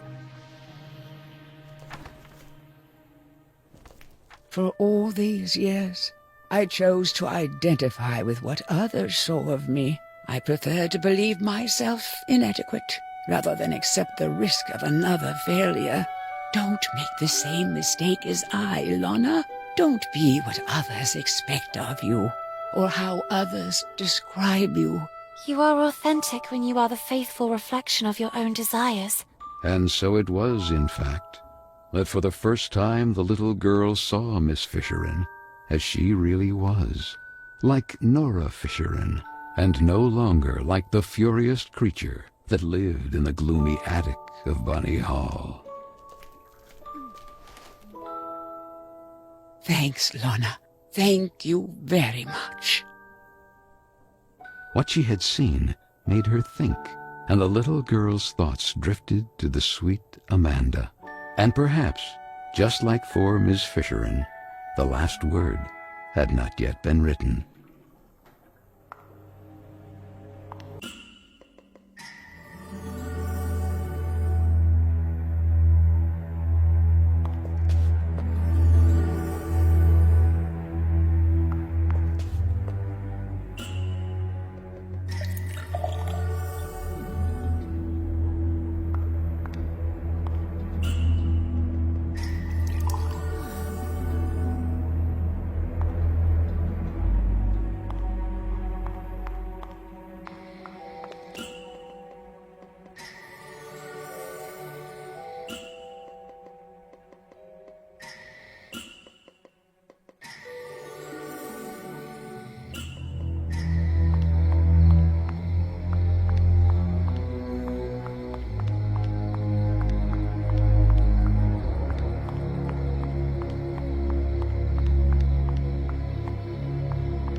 Well done, miss.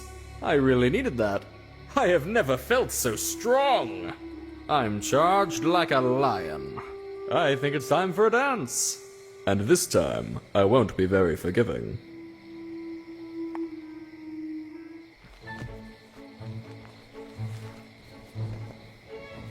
Charged.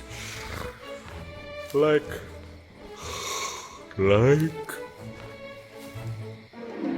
A lion, you said?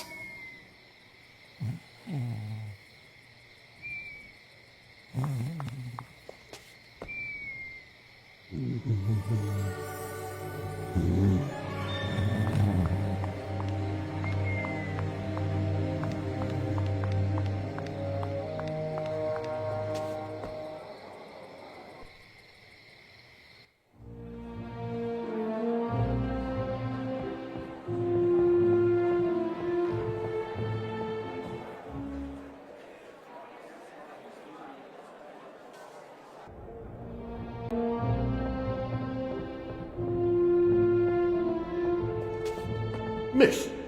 Yes, talking to you I am. Where to go, you believe? Here, take it. I have a pass for the VIP lounge.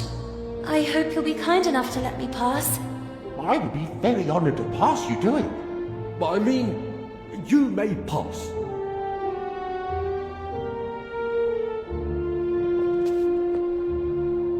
Lorna?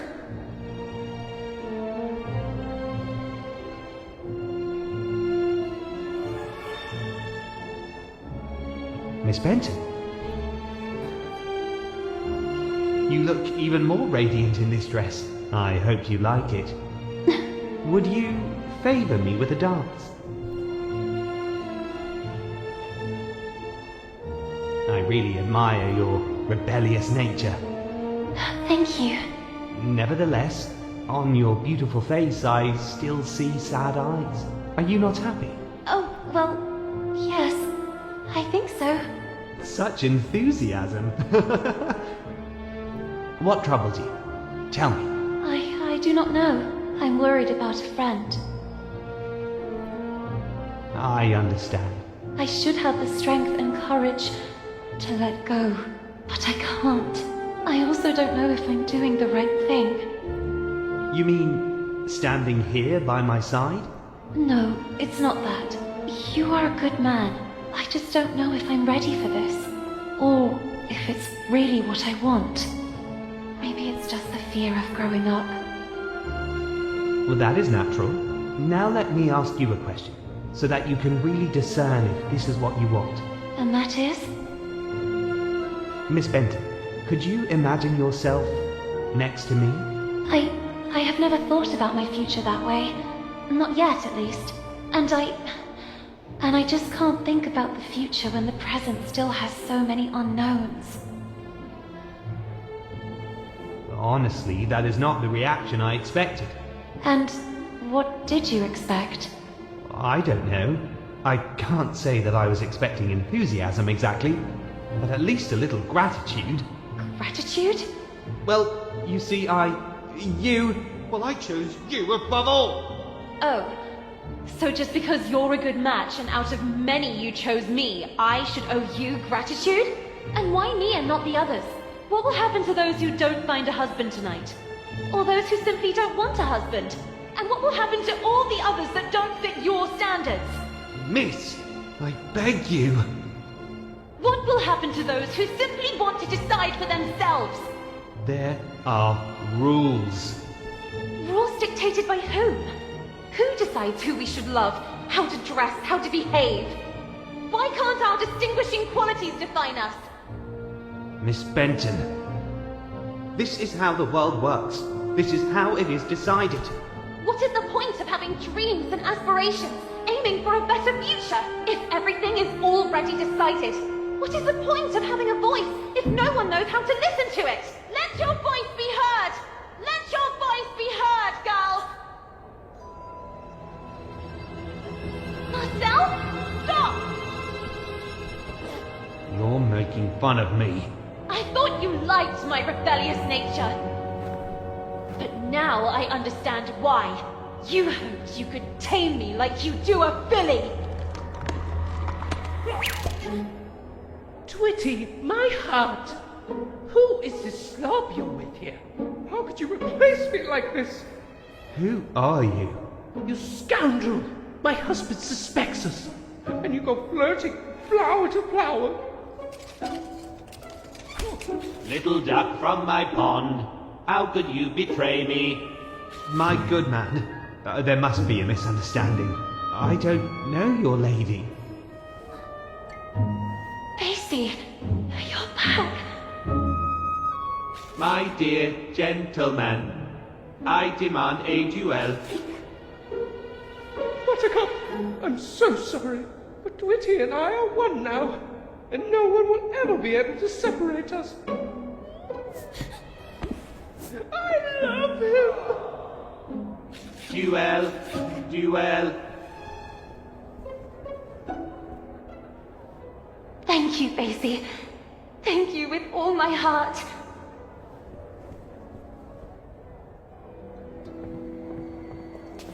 Stop, Marcel! Enough with the running away! I know everything now! Where's Carole? What did you do to her?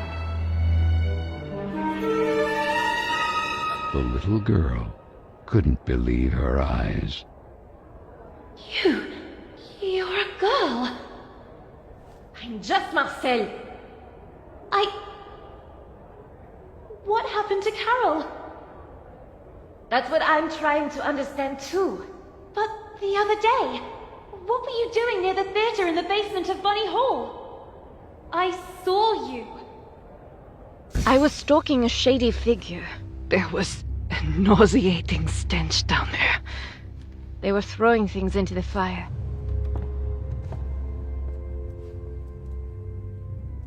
And in the midst of what looked like waste paper, I immediately recognized some of my letters. And Carole's handwriting. I was trying to get them out when suddenly I heard you coming.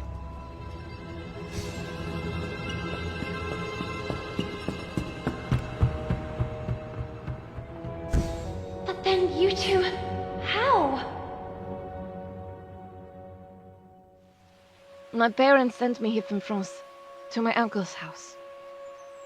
It's just across the river, overlooking the Bunny Hall clock tower. To fall in line, they said. The rigor of English ladies would make me a real woman. When one day, at the window, I noticed something at the edge of the river. It was a bottle, and inside that bottle was a letter. Were I the wind, I'd blow no more on such a wicked, miserable world. And yet I say again and swear it now that there's something all glorious and gracious in the wind. It was Moby Dick. I recognized it immediately. I had read it so many times.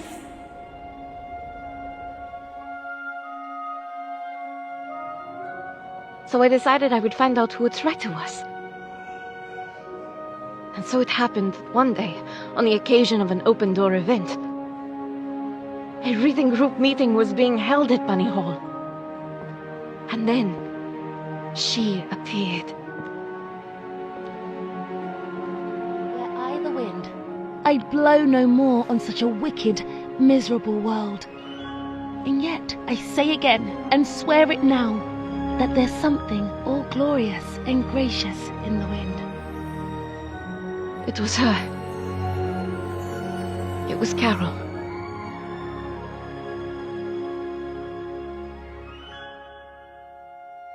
It all started like this. I left a letter for her, and we started writing to each other. My aunt and uncle soon discovered our correspondence and threw a wrench in the works.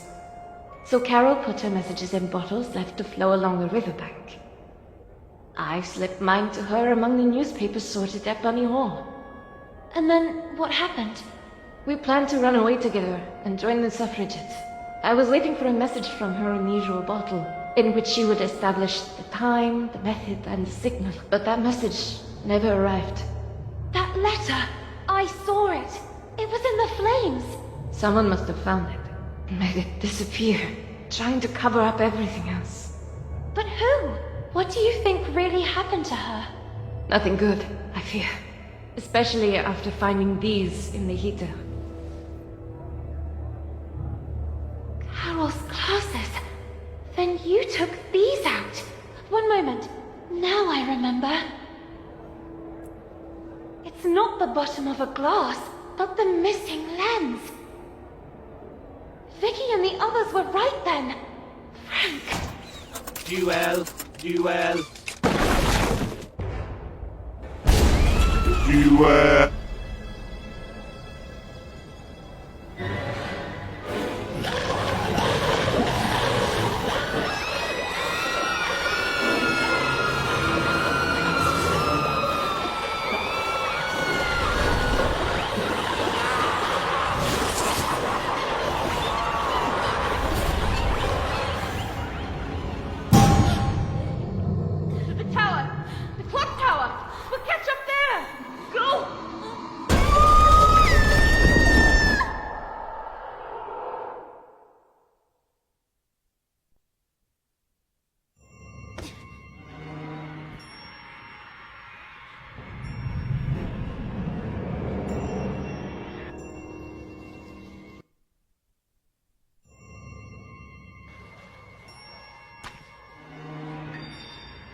The little girl couldn't believe her eyes. Bunny Hall was in a frenzy. And Frank, he had always been behind all this.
get you out of here. Go away. At least get yourselves to safety. For goodness sake, Lana! At least, for once, listen! Get out! That's just the beauty of it! Knowing how to let go. But this is not the time to do it! Oh, Dom, this is great!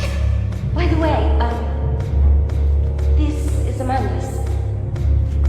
Ada Lovelace Byron, Emily Bronte, Jane Austen, Emily Dickinson, Florence Nightingale, Maria Montessori, Harriet Martineau, Hypatia, Harriet Tubman, Marie Curie, Virginia Woolf, Emily Hammerhand.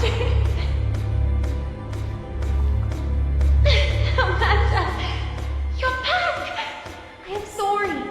I'm sorry I gave in. Now go. Find Carole. Stop all this. We'll be fine. She's right. Get out! But...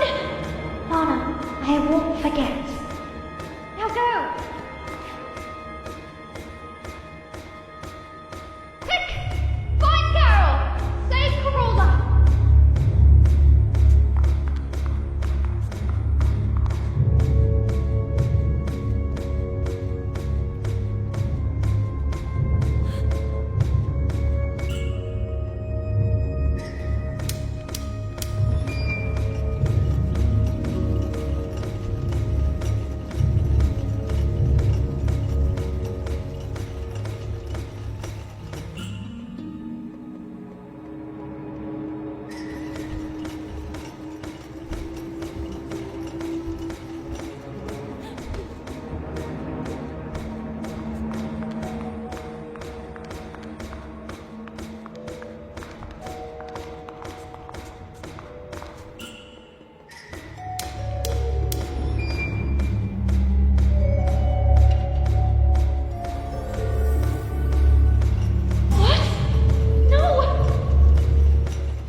That was too close for comfort.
Me? You? An insignificant bimbo. You women are nothing. Nothing without us.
But you're not my type!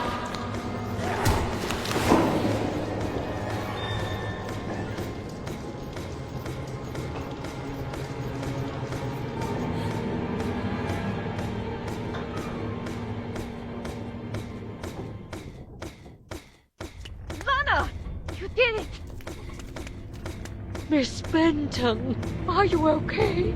I never should have pushed you into the arms of that creep DeWitt. In that moment, Frank, the Rust Man, suddenly appeared from the shadows. Frank! What happened to Carole? What did you do to her? Frank? Are you the one responsible for all this? We even have proof. Carole's glasses. Her letters! Wasn't everything destroyed? It's over. It's time to take off the mask. That night, it was you that pushed her. Who are you talking about? Now I remember. I was stalking a suspicious figure. I saw them throw things into the stove. That nauseating stench. Not all the You! It was you! What? That vague and disinterested attitude of yours. I've been keeping an eye on you, you know. Why did you venture into the park late at night? Having wanted to suspend the work all this time. Since that very night. What were you hoping to find? Stop, now! The things didn't go well for you. And it was me who recovered the lens from Miss Carole's glasses.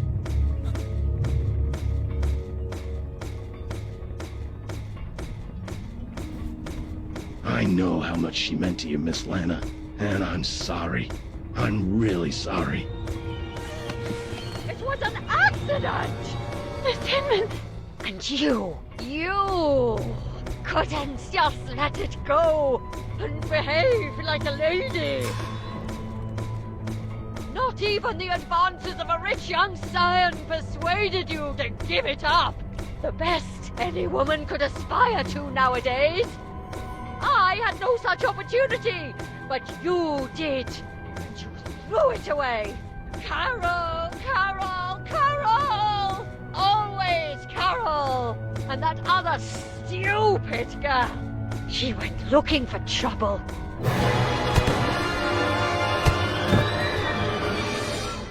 Amanda! How? It was me. I freed them. I could no longer be your accomplice. Oh! No! You don't understand. She was running away. She fell. The breach. It all happened by chance. This is why you tried to dispose of the evidence? The wind.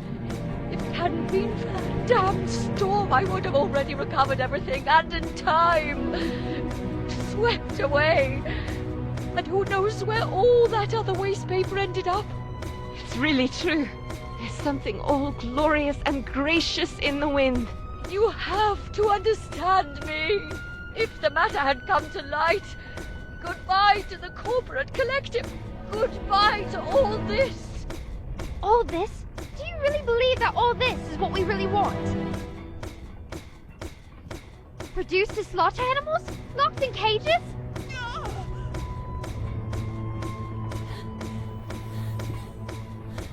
We're not rabbits! We will never be rabbits. And you know what really disgusts me? That it was another woman who developed such a plan. How sad. You will remain a tiny and insignificant stain of ink used to write about great women who actually changed history. You, on the other hand, history will forget about you.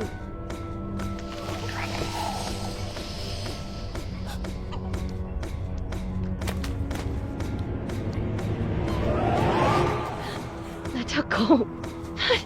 And Carole? It's over, Lana. No! How could it be over? Carole! Lana, Carole is no longer here. No! No! No! There's nothing we can do, Lana. Be strong. You have to let her go. No! No! Poor girl. So small and inadequate that you can't even accept it. When will you learn that every action has a weight and a consequence? You really have no intention of growing up. You don't accept that time passes inexorably. You continue clinging to the past like a parasite. So if that's what you want, backward. Sweet French, I am writing this letter in the hope that you will receive it. I have decided to leave this place, once and for all. Here at Bunny Hall, I won't be able to have the future I want. My fate is already sealed. Tonight, precisely 5 minutes from midnight, I will fly a kite in the sky. Look at the clock tower, and you'll see it soaring there. This will be my signal to you that I'm ready to leave this place behind, forever. I've studied Frank's movements. The disinfestation work starts 5 minutes before midnight. 5. Frank detonates a first explosion north of the park, just beyond the gate.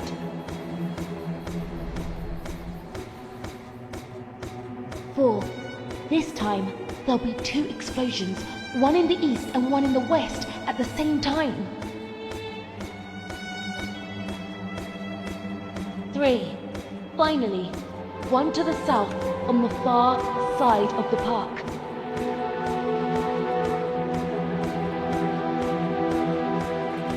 2. The charges will cease for just 2 minutes. Meanwhile, as Frank makes his way towards the gate that from the park leads back to Bunny Hall, it will remain open.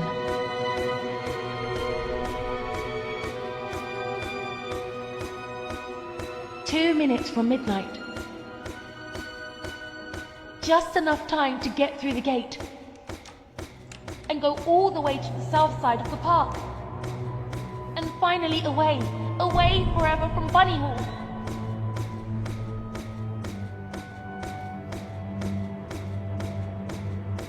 1.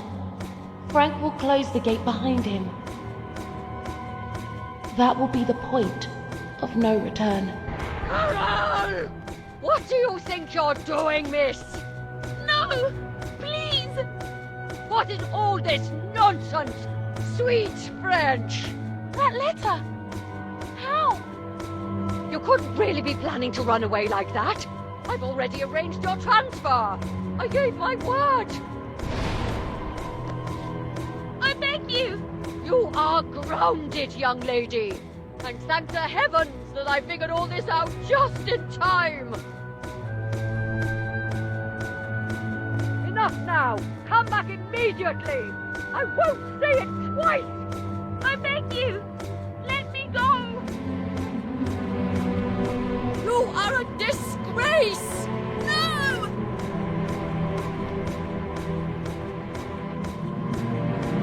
Carole! It was too late.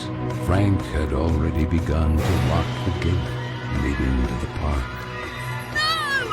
No! Carole! Stop! Immediately! Leave me alone! Damn you, Carole! That's dangerous! Come back immediately!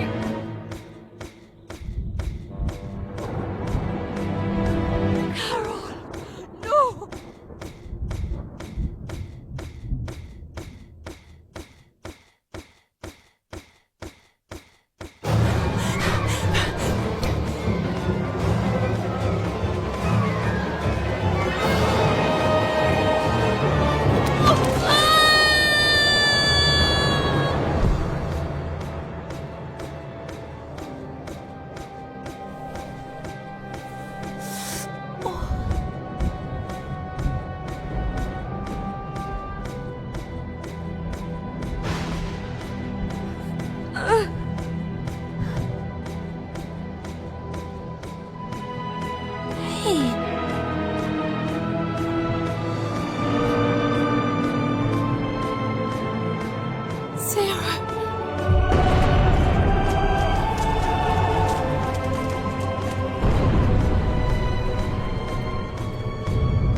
Actions. No! No! I couldn't have known things would end up like this! If only you would allow the letter to reach Marshall's hands. Instead, you condemn Carole forever. No! It's not true! I didn't want to! You can't change what has been. And now, could you finally remember Carole was destroyed forever? At night, oh, how you hoped you would bring things back. And that's where time stopped. And that reach for that imaginary kingdom of yours. My dear, it's all thanks to you. What more do you want?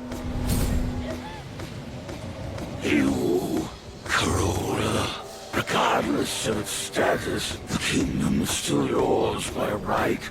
Grant me Carole legitimately, and I will give you the gift you desire most of all. And what would that be? That all of this never happened. I can wipe it out forever, bringing things back. Isn't that what you wanted? And take you back to those forgotten, happy days. I will grant you your mother for all eternity. Now be quick.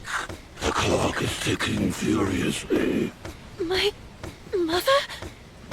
You have my word.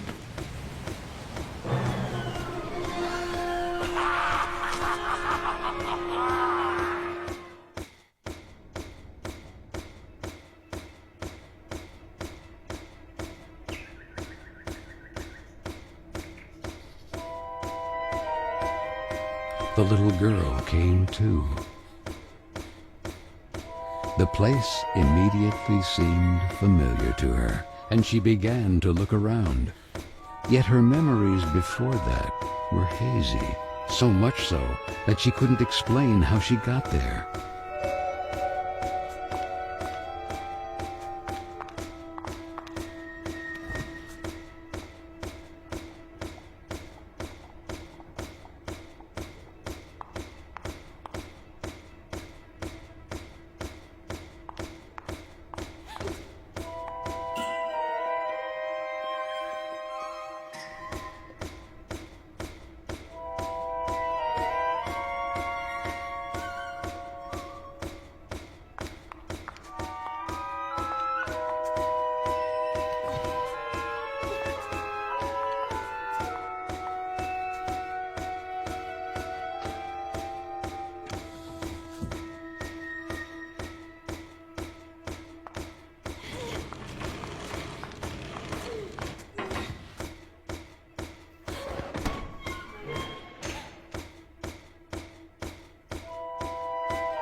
for you.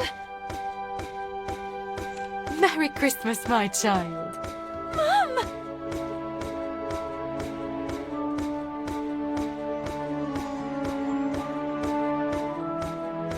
I knew you would remember him. You wouldn't leave him when you were little. Do you like his new outfit? Now he's a real English lord. I didn't have time to finish his umbrella. I had to sew his head back on. Last time you almost tore him to pieces. But he's magical, so he came out almost unscathed. Magical? Do you think he can fly? Only if you want him to. Then he has superpowers! At your service, princess. Do you think he can also heal you? Lana.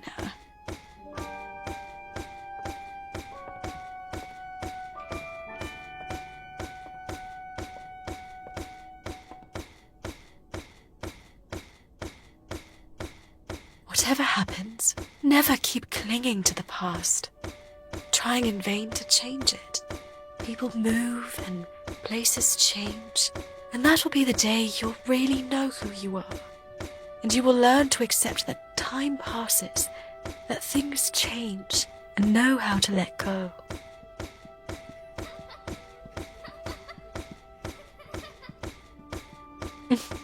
And when you least expect it, you will see me in every choice you make, in the smallest gesture.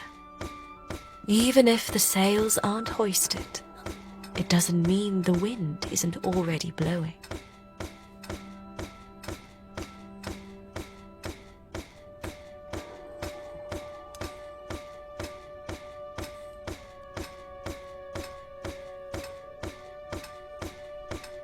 But wait a second. Even if the sails aren't hoisted, it doesn't mean the wind isn't already blowing.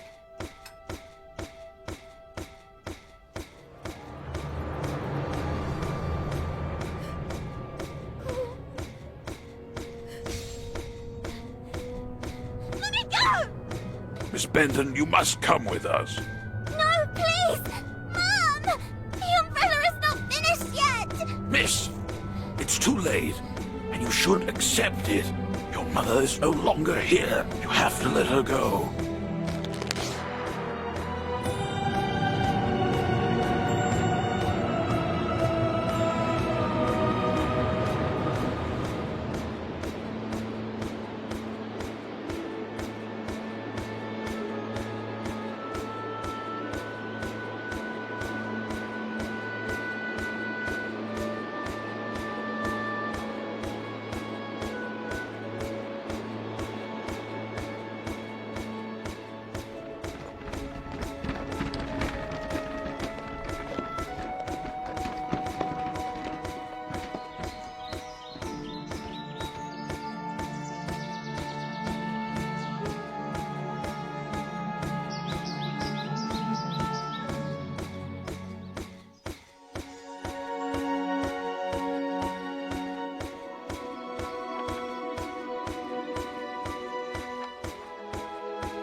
Oh, sorry.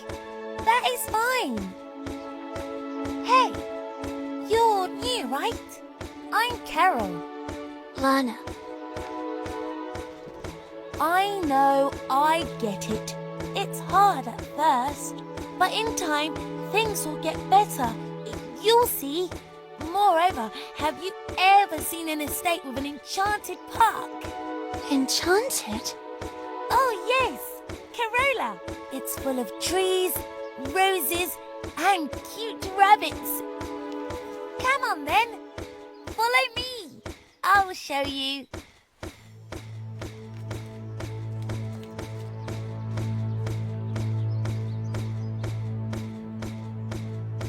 Three, 2, 1. 0.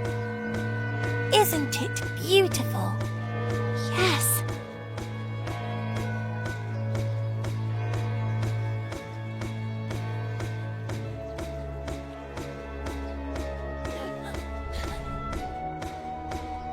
My sweet Lana, I have to go, please. Let me go. No, no. I cannot. No. I can't accept feeling that cold emptiness in my heart again. I don't want to have to forget your face too.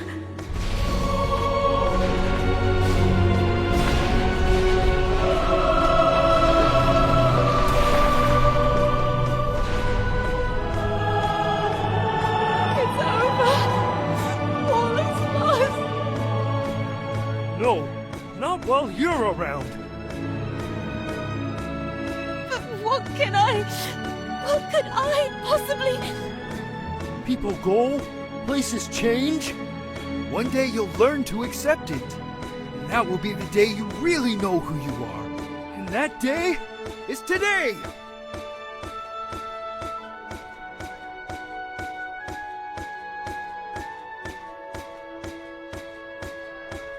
Maybe time never stopped completely. You made me a warrior. You made me like this. You completed it for me. Be the hero of your own story. You have my sword, princess. Reclaim your kingdom.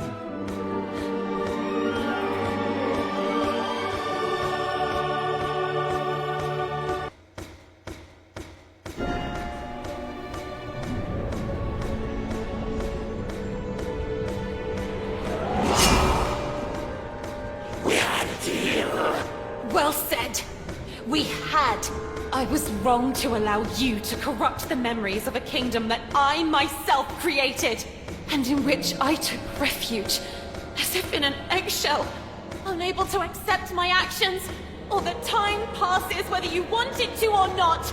But you missed a detail, Mr. Keen. And that would be... Like Carola, you too are a figment of my imagination!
able to let go of your sweet Carole this time. No, you won't.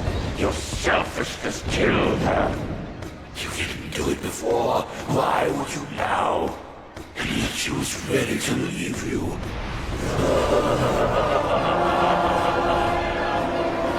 Let time stop then. May it stop forever.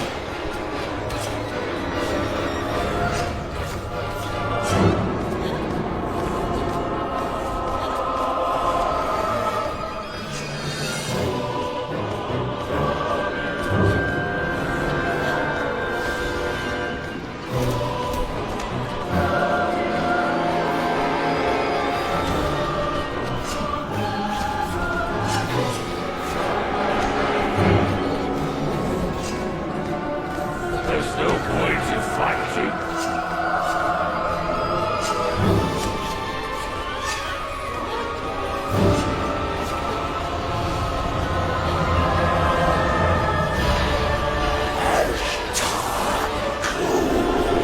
That's what I want to.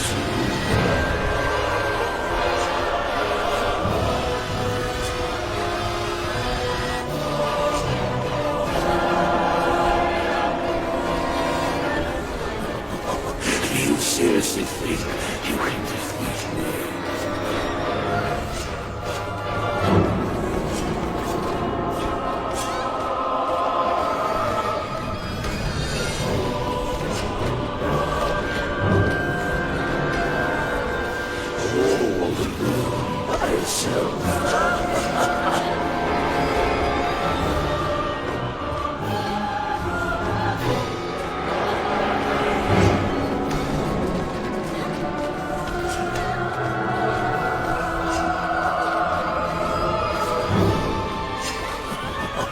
You seriously think you can defeat me?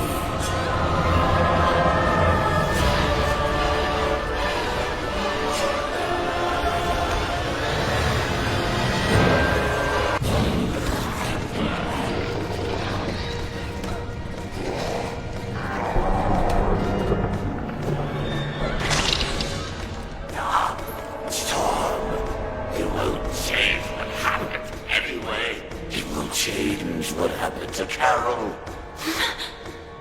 I've given you a once-in-a-lifetime opportunity to reunite with your mother. My mother is and will always be part of my past, and I will continue to keep her vividly in my memories for the rest of my life. But I will never be left behind again. No! I will go on! Okay, you win this time. Carole will be allowed to flourish again, but the breach will remain there, unchanged. Over time, I'll be back. It's just a matter of time. Sooner or later, you will crumble. And when you're sad and alone, I will infect everything you love and cherish. And I will be ready to welcome you. After all, you are nothing more than any ordinary man!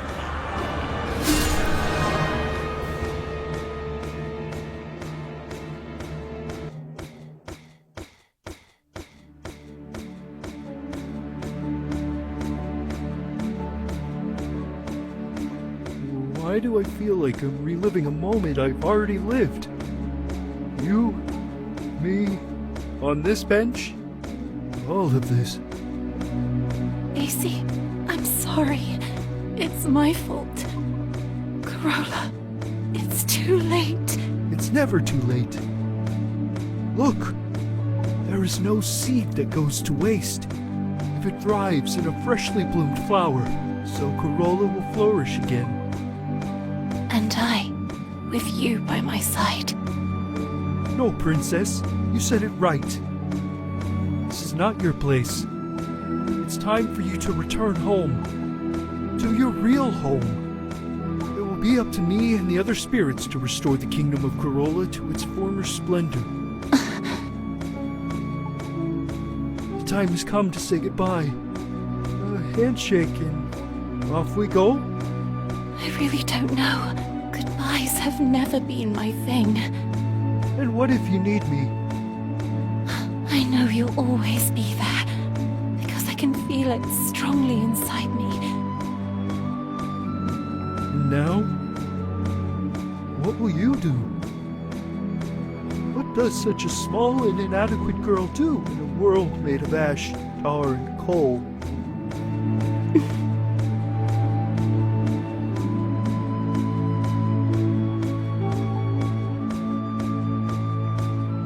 She'll grow, she'll live, and she'll make her voice heard loudly. I leave to you, my shining soldier, the task of rebuilding Carola. Lord Basie, Prince of Carola. Me? A prince? Thanks, my friend. Thank you for everything.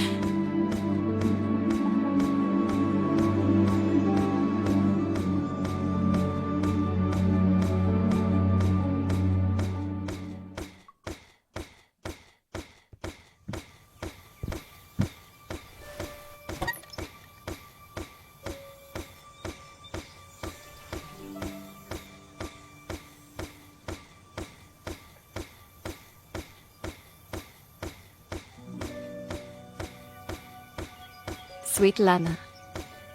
This is Marcel. I'm just arrived in London. I can feel her, you know? Carole. Here. With the other suffragettes.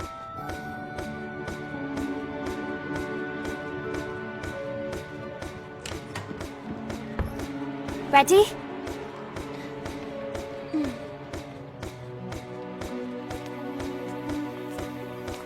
I can hear her voice. And I feel her alive, blossoming again, even inside me.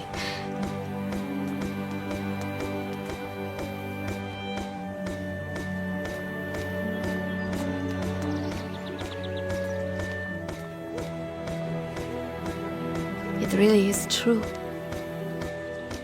There is no seed that goes to waste if it thrives in a freshly bloomed flower.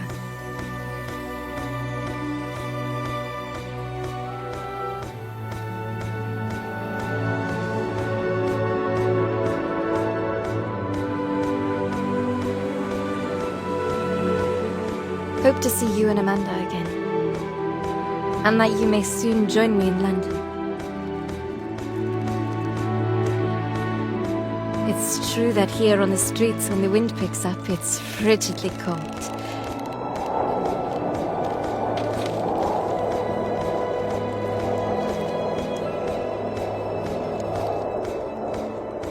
And yet I say again and swear it now, that there's something all glorious and gracious in the wind.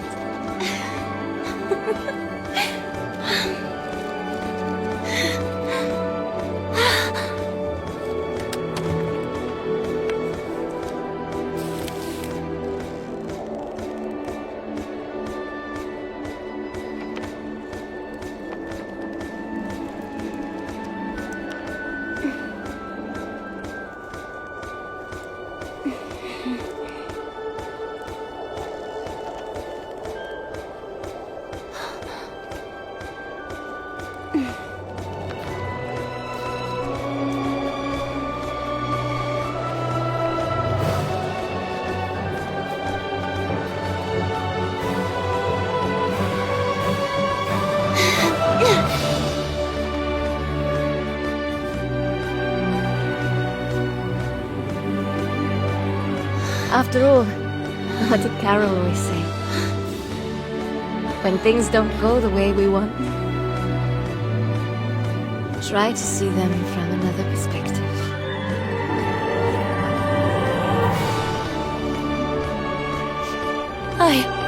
Sweet Carole.